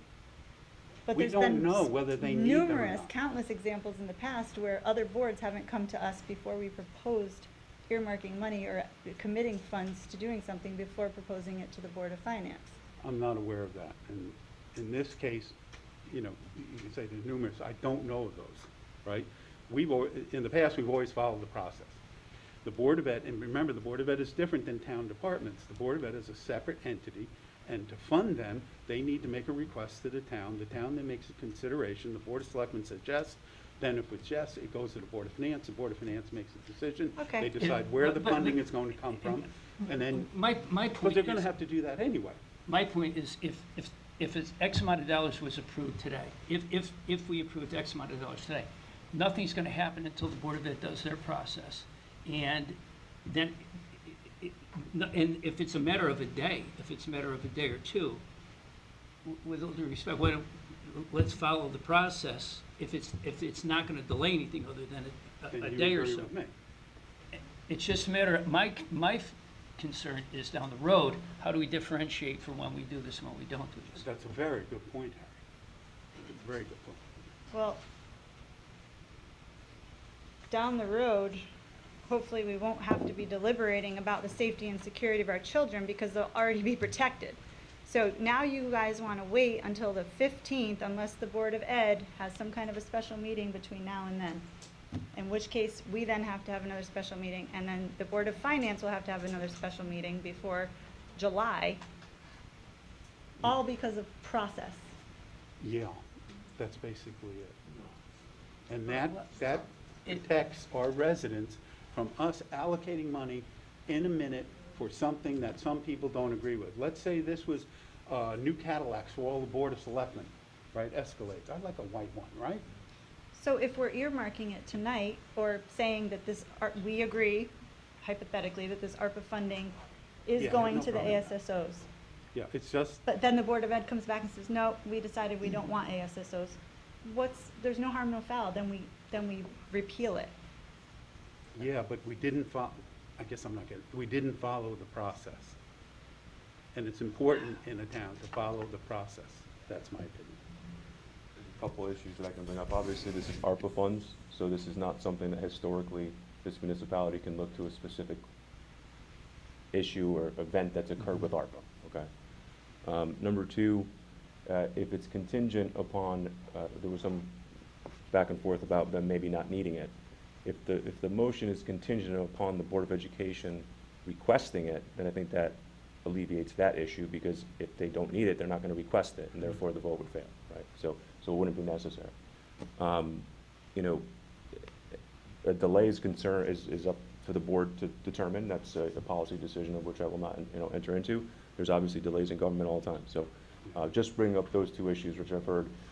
And I'm also hearing that historically this has been done before, so even without ARPA. So, and so that's an issue as well, because if this has happened on numerous other occasions, then I don't see why this one is being such a big issue, especially considering it's ARPA, which is something new for every municipality that we represent has to deal with. So if there's any type of a motion, I would just recommend that it be contingent upon the Board of Education requesting it. It would be approved up to a specific amount. And my understanding is that amount has been totaled through discussions with the First Selectman and the Board of Education and Chief of Police. What are your thoughts on that, Steve? I still think we should follow the process. I mean, we batted this back and forth. I think a motion should be made, voted on, and just go forward. I just think we're jumping the gun. And not for nothing, but Bob Belden himself today told me that he agreed to push the discussion forward quickly. Good. With the task force, and then at the meeting on the 15th. I'm not sure that's quickly. 15th is into next week already, and then if we delay it, it has to, again, come all the way back through both boards after that. That's the process. Again, with all due respect to everybody, I'm not seeing the difference in effectiveness either way we do this. Whether it's we wait till the money wait till the program is in place, or it comes back from the Board of Ed, or we do this now. It isn't a matter of a day. It's a matter of, are we looking a week? I understand how important it is, if we're going to do this, to do it as quickly as possible. But what? Okay, I'm not aware of it. I'm gonna make a motion tonight, because there needs to be a sense of urgency here for our children. I'm going to make a motion to help move this project forward and provide the finances needed, that we approve up to $600,000 from the American Rescue Plan Act, ARPA funding, in the following timeframes to fund armed school security officers and to ease it into the annual budget gradually, contingent on the Board of Ed needing it. For fiscal year 2022-23, there would be $300,000 of ARPA money allocated with no tax effect. For fiscal year 23-24, it would be $200,000 with $100,000 of a tax increase. And for July 1st, 2024 through December 31st, 2024, it would be $100,000 of ARPA with $200,000 in a tax increase. And then for year 4, all $300K would be through taxes. Can I get a second? I'll second it. Any discussion? I just want to be efficient. When have we done this before, where we have allocated money that is going to be requested by the Board of or may be requested by the Board of Education? I'm just not aware of that. I'm not aware of it either. What kind of money? This is ARPA, so for ARPA, I think Harry's point was to your point that you said we've done this many times before. He's looking for an example of when we did The this school before. wall is a good example. That's a recent example. No. That's we- a capital. No, the That's- school wall didn't go through that way. Didn't get approved till we had the estimates and we knew the amount of money. We had a good idea, started at 50,000, went up to 600,000, now it's at 1 million, but we never approved the spending of that money before. An actual proposal was put before us that showed, here's, we went out to bid, here's what it is, here's what it would cost. I don't think we approved that money ahead of time. I'm not comfortable waiting another day on this. I just want to also chime in too, we got to be careful with some of the statements. The Board of Selectmen's role is not to decide what the Board of Education does with their funds. That's right. So as all this conversations about getting a bid and saying it's okay and all that, that would not be appropriate, because the Board of Education can then, that's the funding source, and then the Board of Education can go ahead and it's in their pool and they can kind of do whatever they want with it, especially even after the fact, when you had just talked about them finding it in their own budget. Board of Education can do that all the time. So this is just, the Board of Selectmen's role is just to issue the funding or approve the funding for it, and then the Board of Education gets to do what it determines is best for the Board of Education and the school system. That's a very good point, because we could approve 600,000 for them and they could spend it on something else. Once we approve money for them. But that's true no matter what, that's That's true true no matter what, no matter The what. funding sources, Yeah, it's true no matter what, but no there was matter some what. discussion about, And the that's Board why of we- Selectmen looking at proposals That's a and very saying it's good point. okay, and that's not appropriate. And that's why you go through the process, because if we approve $600,000 in spending for them, up to 600,000, they can go spend up to 600,000 on whatever they wanted. Well, I said contingent on the BOE needing it for the armed school security officers. That's not how it works. Once we allocate funding for the schools, and we say we're going to give it, and the Board of Finance approves it, the schools then can spend it on whatever they want. Now, I think they would not spend it on ASSOs? No. But once we fund them, every year we fund them this year, $48 million, they can spend that money on whatever they want. We have no say. We can't say it's contingent upon. Well, you know, And I just want to be clear too, I'm not saying, that my comment was not specific to this circumstance. It No, was it's in to general. make sure It's that the truth. there was some It's just- discussion that I heard about Right. approving what the Board of Education is going to use those funds. That in general is not appropriate. Right, I agree. That's all I wanted to say. I agree. So my point is, again, I think we should wait, have them come to us, say, we need X amount of money, here's what it's for, we go through it, we approve it, I'm more than willing to meet at 2 o'clock in the morning, and then we send it to the Board of Finance for their approval, and they'll do it, I think, within a day, within the time frame. They need 24 hours to schedule a meeting. And the schools are going to continue to go forward on this. They're not stopping because we're sitting here talking about money. We're not the only municipality in the state of Connecticut who's scrambling right now to hire these people. We Right. have a month and a half to get them in place for the beginning of the school and year. this discussion is not stopping that. The schools are not saying, ooh, let's wait for the town to give us money before we move forward with this. They're moving forward with it right now. They're setting up their committee, they're looking at it, they're deciding what And they in the- want to in do. the Whether there's meantime- funding or not, they are continuing to move ahead, and I would expect them to. In the meantime, there's all kinds of pockets of folks across town who are still trying to get after ARPA money that hasn't been allocated because we have 625,000 remaining in the balance. Yep. Just because people are asking doesn't mean we need to give it to them, right? So we have a motion, we But have a but the second. motion would correct me if I'm wrong, the motion would have to be reworded, because I don't think that we can specify where the money can go. Is that correct, Dennis? No, I think the motion, as I heard it, was contingent upon the Board of Education's request for it, or need for it. Yeah. So that's not, again, that's just, they're indicating that there was a need. Yeah. And in the event that there was a need, then this motion would carry. That's I think, the point of the motion. I don't think that oversteps the bounds of telling how the Board of Education uses it. Are you forwarding this to the Board of Finance, this motion? Yeah, if so, Why don't we we had a vote on the second. motion? No further discussion? No. All in favor? I'm officially gonna have to say no. I'm forwarding to the Board of Finance.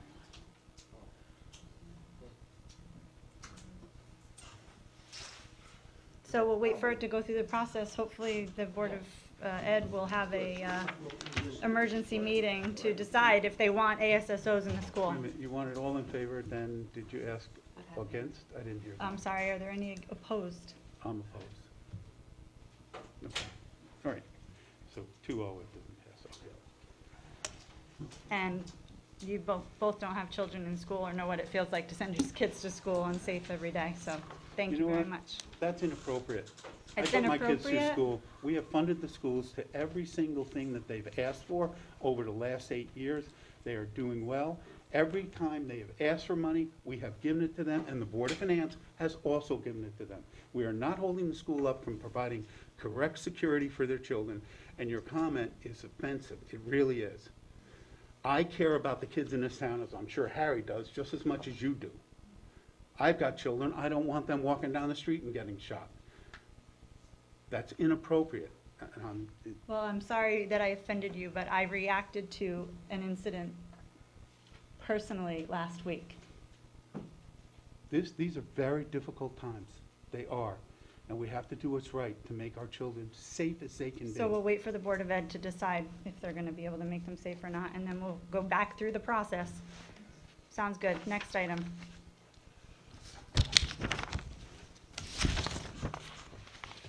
The townwide radio communication system, the budget was passed, and this was our biggest capital project this year. We're going to be revamping the entire system, switching it from analog to digital, and we're going to be hiring a consultant to carry out the remaining phases of this project. The upgrade group, all the decision makers have discussed this ad nauseum, and the selection process determined that the group by and large supports hiring the consultant from New England Radio Consultants. And the contract is currently being drafted. Just with Mrs. Ito, right, as a consultant? Yes. Right. And that's the schools, public works, parks and rec, it's combined, right? Police, EMS, Yes, okay. fire, Yep, okay, that makes sense. potentially Candlewood Lake Authority. That's a good idea. Mm-hmm. Anything else on that? No, I'm good with I'll just make a statement, if the purchasing needs, take a look at that contract expedited, please let them know that they can contact me. Thank Happy you. to help, Jules. Thank you. You're welcome. The Neighborhood Assistance Act, tonight at 6:45, we had our public hearing. I'm just going to move to a motion that the Selectmen approve the Neighborhood Assistance State Program proposals as they were submitted by the Regional YMCA and the Westcog Foundation. Can I get a second? I'll second that. Any discussion? All in favor? Aye. Aye. The proposed cell tower at 60 Vale Road. On the 16th of June, which is a Thursday night, from 6 to 7:30, there will be an informational session for the proposed wireless telecommunications tower. This was the tower that last year was proposed to go on the Public Works site, and that didn't pan out, so now they're moving behind the Public Works site onto Vale Road. The affordable housing moratorium, I'm happy to say, was approved for another 4 years. And the letter of approval was included. Ginny, you got that in there, right?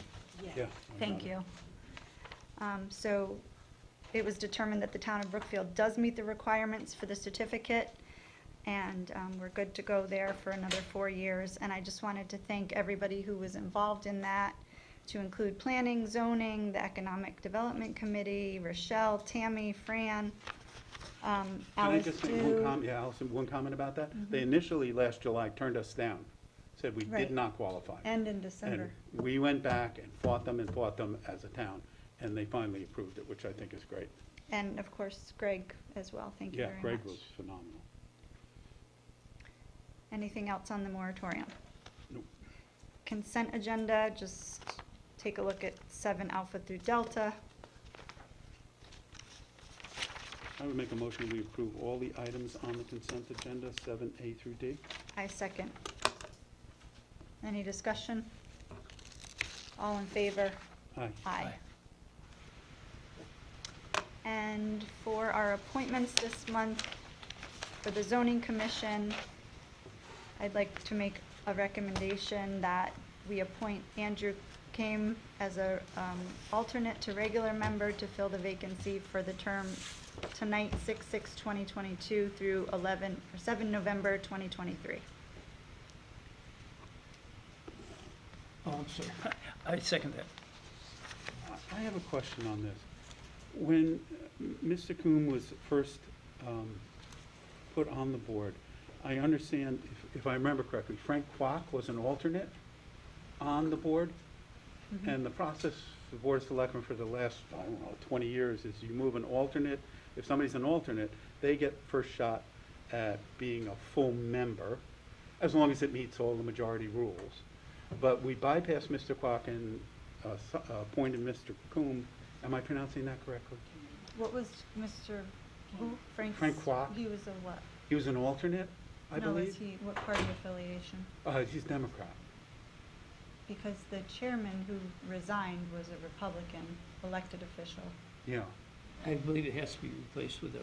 maybe. Okay, Yeah, all right. yeah, it is. All right. I'm sure All it right. is, Steve. I just had, it was a little confusing. And also, on the appointment of an alternate, is the appointment of an alternate.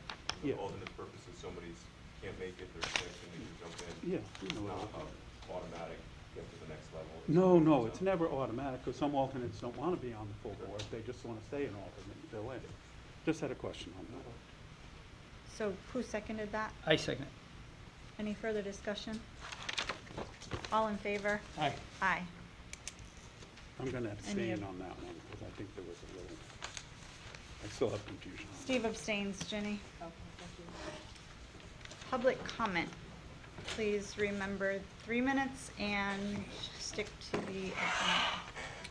Rosa Fernandez? Rosa Fernandez, 25 Cross Pond Drive.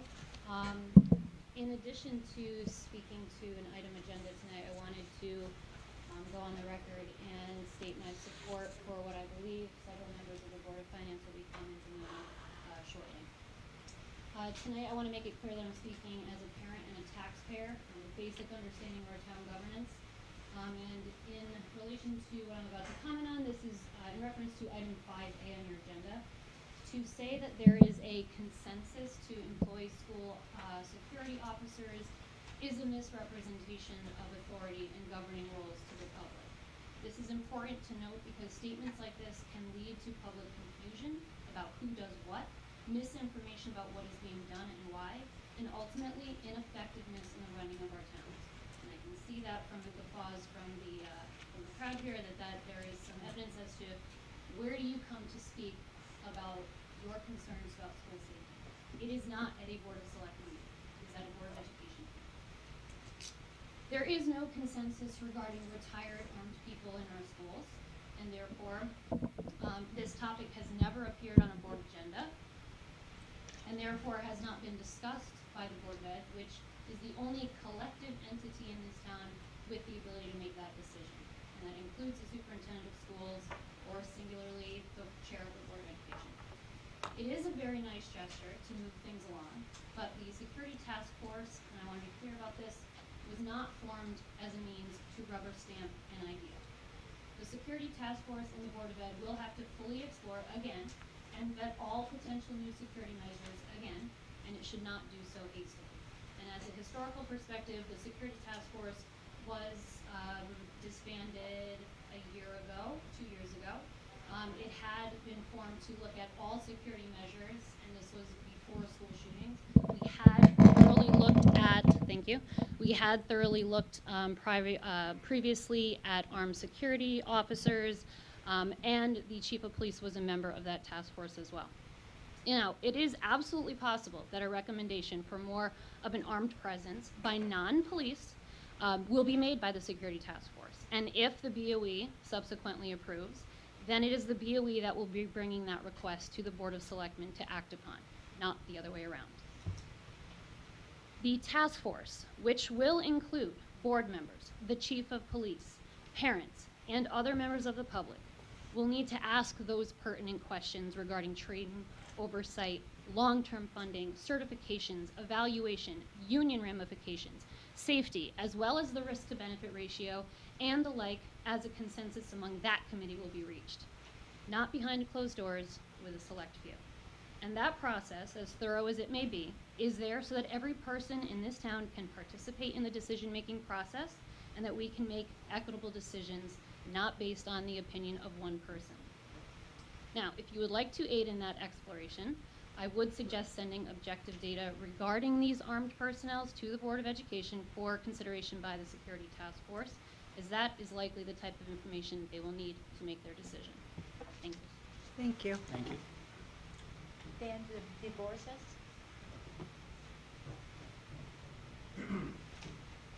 Just a reminder to keep it around 3 minutes if you can. Dan Dvorsets, 30 Old Bridge Road. I'm not here to talk about security. That's not super sensitive, so can you get it? Sure. Better. So, Dan Dvorsets, 30 Old Bridge Road. I would ask that anything I'm a member of the Board of Finance. I would ask that anything that gets forwarded to the Board of Finance, please follow the charter. More than a process, it's a charter. Anything that will cause delay is not following the charter.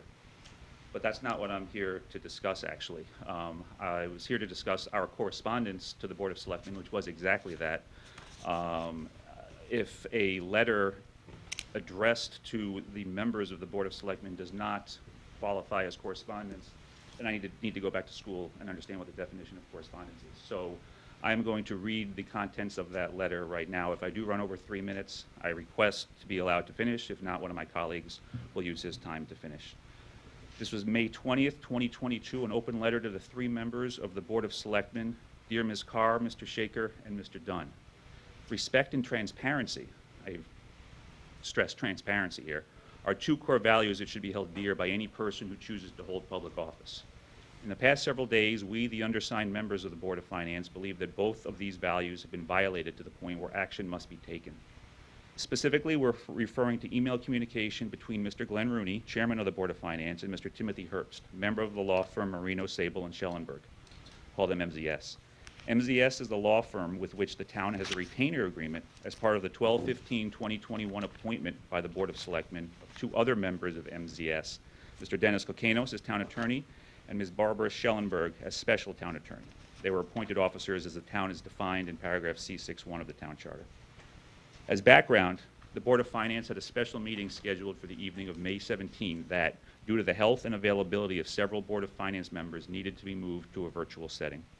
These issues were exacerbated by the recent COVID outbreak at Town Hall, including several people who were likely to be present at the meeting in the close quarters of the meeting room. The flurry of activity to make arrangements led to a series of emails that quickly escalated in both urgency and tone. At some point in the email chain, Ms. Carr apparently added Mr. Kokanos and Mr. Herbst to the distribution list, which immediately turned the conversation from urgent to heated and personal. Mr. Herbst used language directed at Mr. Rooney that was not only insulting and harmful, but crossed the line to personal and professional abuse. The claims are so hurtful that we're not going to repeat them in this letter or in this room. However, to be certain, the comments are untrue. Mr. Rooney is a dedicated volunteer to this town and an asset to this town. He has strong opinions, is outspoken in his role, and can admittedly make things uncomfortable at times. But that is not necessarily a bad thing, and his efforts have directly led to results that are universally viewed as positive by those who serve and work with him. There is nothing that justifies Mr. Herbst declaring it open season to publicly defame the character of a town volunteer whom he has never met. It's unclear in what capacity Mr. Herbst was part of this conversation, or any town business for that matter. As referenced above, the Board of Selectmen properly appointed Mr. Kokanos and Ms. Schellenberg to appointed positions, capital A appointed, by the way, and retained MZS for this purpose. As town attorney, Mr. Kokanos points out in his 5/19 email to Ricky Ramos, copying the Board of Selectmen and Board of Finance, among others, Mr. Herbst is not Brookfield's town attorney, he quotes. Ms. Schellenberg, in fact, was appointed as acting town attorney in the absence and decision of the town attorney.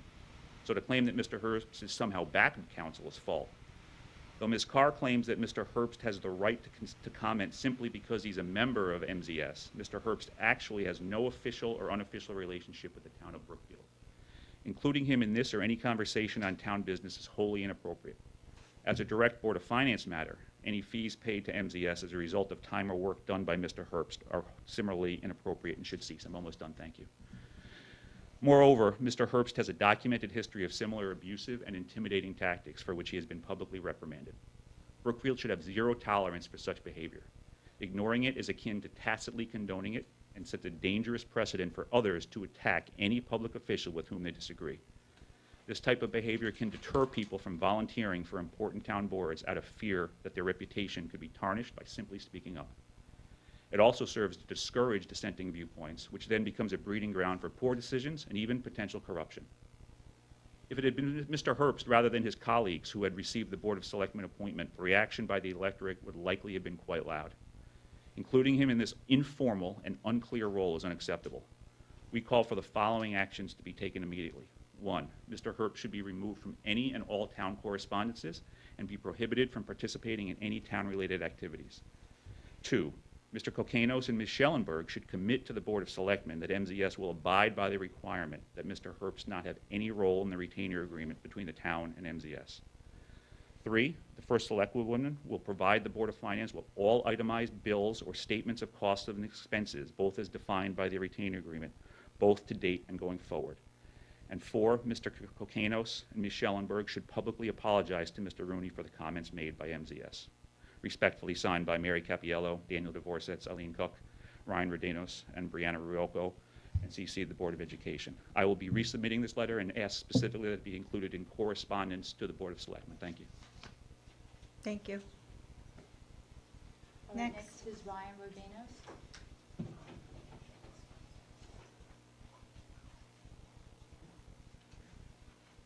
Good evening. Hello. Thank you for giving me the opportunity to speak. I come to you as a member of the Board of Finance, but more importantly, a citizen Name of and Brookfield. Ryan, can you just name and address? Sure, of Just course. for the people. Ryan Rodanos, 1 Dark Angelo Drive. Thank you. I come to you as a member of the Board of Finance, but more importantly, a citizen of Brookfield. I'm deeply concerned with the current relationship that the town of Brookfield has with one of the town's legal representatives. Contracted town legal firms and employees by said firms are employed by the town and essentially funded by us taxpayers. These individuals' duty is to only provide legal opinions on town matters and should, under no circumstance, make public opinions on any town officials. Allowing legal representatives to publicly communicate opinions about officials will set a very dangerous precedent that will last well beyond this administration's tenure.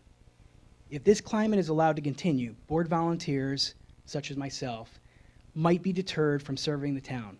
Many have careers, many young volunteers have careers and will not want to risk being attacked personally or publicly by town service providers. I'm a financial professional, and in our firm, we are governed by the Securities and Exchange Commission. The SEC mandates a strong culture of compliance, which establishes a top-down environment that fosters ethical behavior and decision-making. Brookfield needs to have a similar environment, and board members should not risk being personally attacked when there's a disagreement. If members are afraid to speak up, we run the risk of fraud or corruption. I call the Board of Selectmen to meet the 3 actions raised in the Board of Finance letter. Thank you. Thank you. And next is Andy Kane.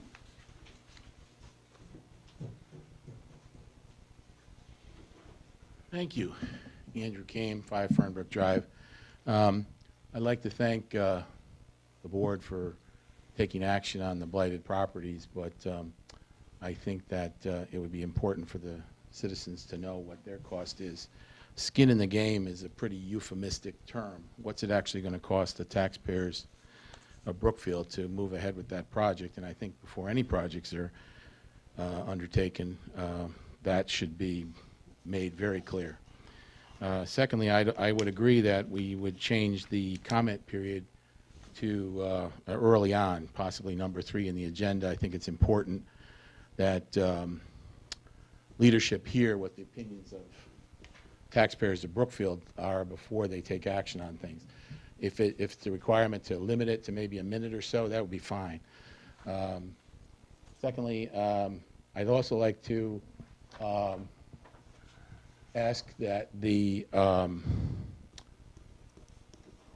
selectmen or the personnel department consider having some sort of toxic workplace training for members of the boards and commissions. I, unfortunately, attended several of these meetings in January, February, and March. And people who should know far better, people who have wives and daughters, behaved in an impossibly misogynistic, cruel, mean-hearted way during some of these meetings. It was extremely unprofessional. Having worked at the federal government for many, many years, it's usually a requirement in many governmental agencies that people take hospital workplace training and sign for it. If you can't behave nicely at a meeting, if you can't appreciate another person's point of view in a professional way, then maybe you shouldn't be there. Thank you very much. Appreciate it. Thank you. And next is Mac Rhymes.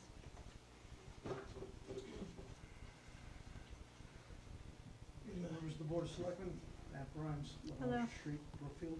Sorry. Mike, Does it go off? battery died or whatever it was on, I don't. Knew I was coming up. I turned it off. You don't?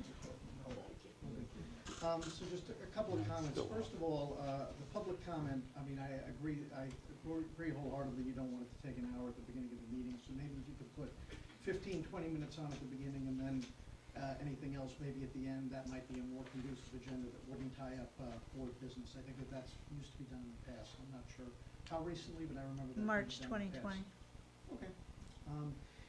The other comment I would like to say, as far as the ARPA process is concerned with the funding, I mean, I agree wholeheartedly the charter must be followed as far as special appropriations, but if ARPA funding is going to do something different than the special appropriation process in the charter, which is special appropriation request that comes to the Board of Selectmen, and then the Board of Selectmen forwards it on to the Board of Finance with special positive recommendation, negative recommendation, or no recommendation. If we're going to do something different than that with the ARPA funding, we should probably adopt that policy as a town and then do it, but otherwise, I don't see any reason to be going outside of the ordinary special appropriation process. Last comment I'll make as far as, I think, the comments that have been made previously speak for themselves. All three members of the Board of Selectmen, for the first time in town history, I pointed this out, have run for first selectman, and all three said something very similar when they ran. And that was about holding people and individuals and town departments accountable for their actions. And very rarely does a first selectman or a Board of Selectmen, for that matter, get in the position where they need to hold somebody accountable or an entity accountable. And I think you're faced, I mean, if this is not a case where there's a time to hold someone accountable, it's now. And for the record, I'm not a Glenn Rooney fan. I'm not a supporter of his. I think he knows that. But regardless of that, I think you have some hard choosing to do. If I was a member of the Board of Finance or the Board of Selectmen or the First Selectman, and a taxpayer looked me in the face, I could not justify giving one more tax dollar to that firm after what has just happened. I just couldn't do it. Maybe all of you can, but I think you have some hard choosing to do, very much so. And I think that what went on last couple of weeks was unfortunate. It should never have started, and once it did, it was on all sides. It was a textbook case, and better to be silent and thought a fool than to speak and remove all doubt, because that's just what happened. So, wish you a lot of luck in the decision process. Do it diligently, do it deliberately, and come with a decision that you all can live with, please. Thank you. Thank you. That's all. Anyone else for public comment? So Greg Dembowski, Economic Development. The most common question that we've been getting, and we've been getting it every week, once or twice a week for the past 6 or 8 months, is when does the grocery store open? What is the grocery store? It became official today. So Amazon Fresh, their sign went up on Saturday, a little before they got their sign permit, but it's official. It's Amazon Fresh going in at the Raymore and Flanagan Center. What a surprise. I thought you meant the Federal Road grocery store. Yeah, what about that grocery store? Yeah. They got the OSHA permit, right, so they're ready to move forward? The second most common question is, when is the other grocery store going to open? So if you went out there starting last Thursday, you'll see big equipment and mounds of dirt, and all the drainage systems are going in as we speak. What Tony Lucera has been telling us, he's about a year away. So that's a grocery store, food emporium, it's Ace Hardware, and he's trying to add a little more to it. That includes a parking lot to the Still River Greenway. So that's about a year off. Thank you. Anyone else for public comment? Motion to adjourn. I'll second that. Discussion? All in favor? Aye. Have a good night, everybody.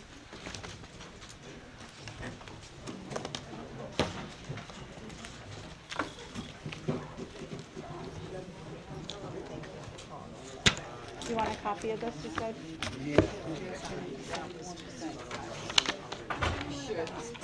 Hi. I'm Jen. Hi, I've Jen. been emailing you, moms. Yes. Yeah. So I wasn't prepared to come in and talk about it. So, thank you so much for pushing.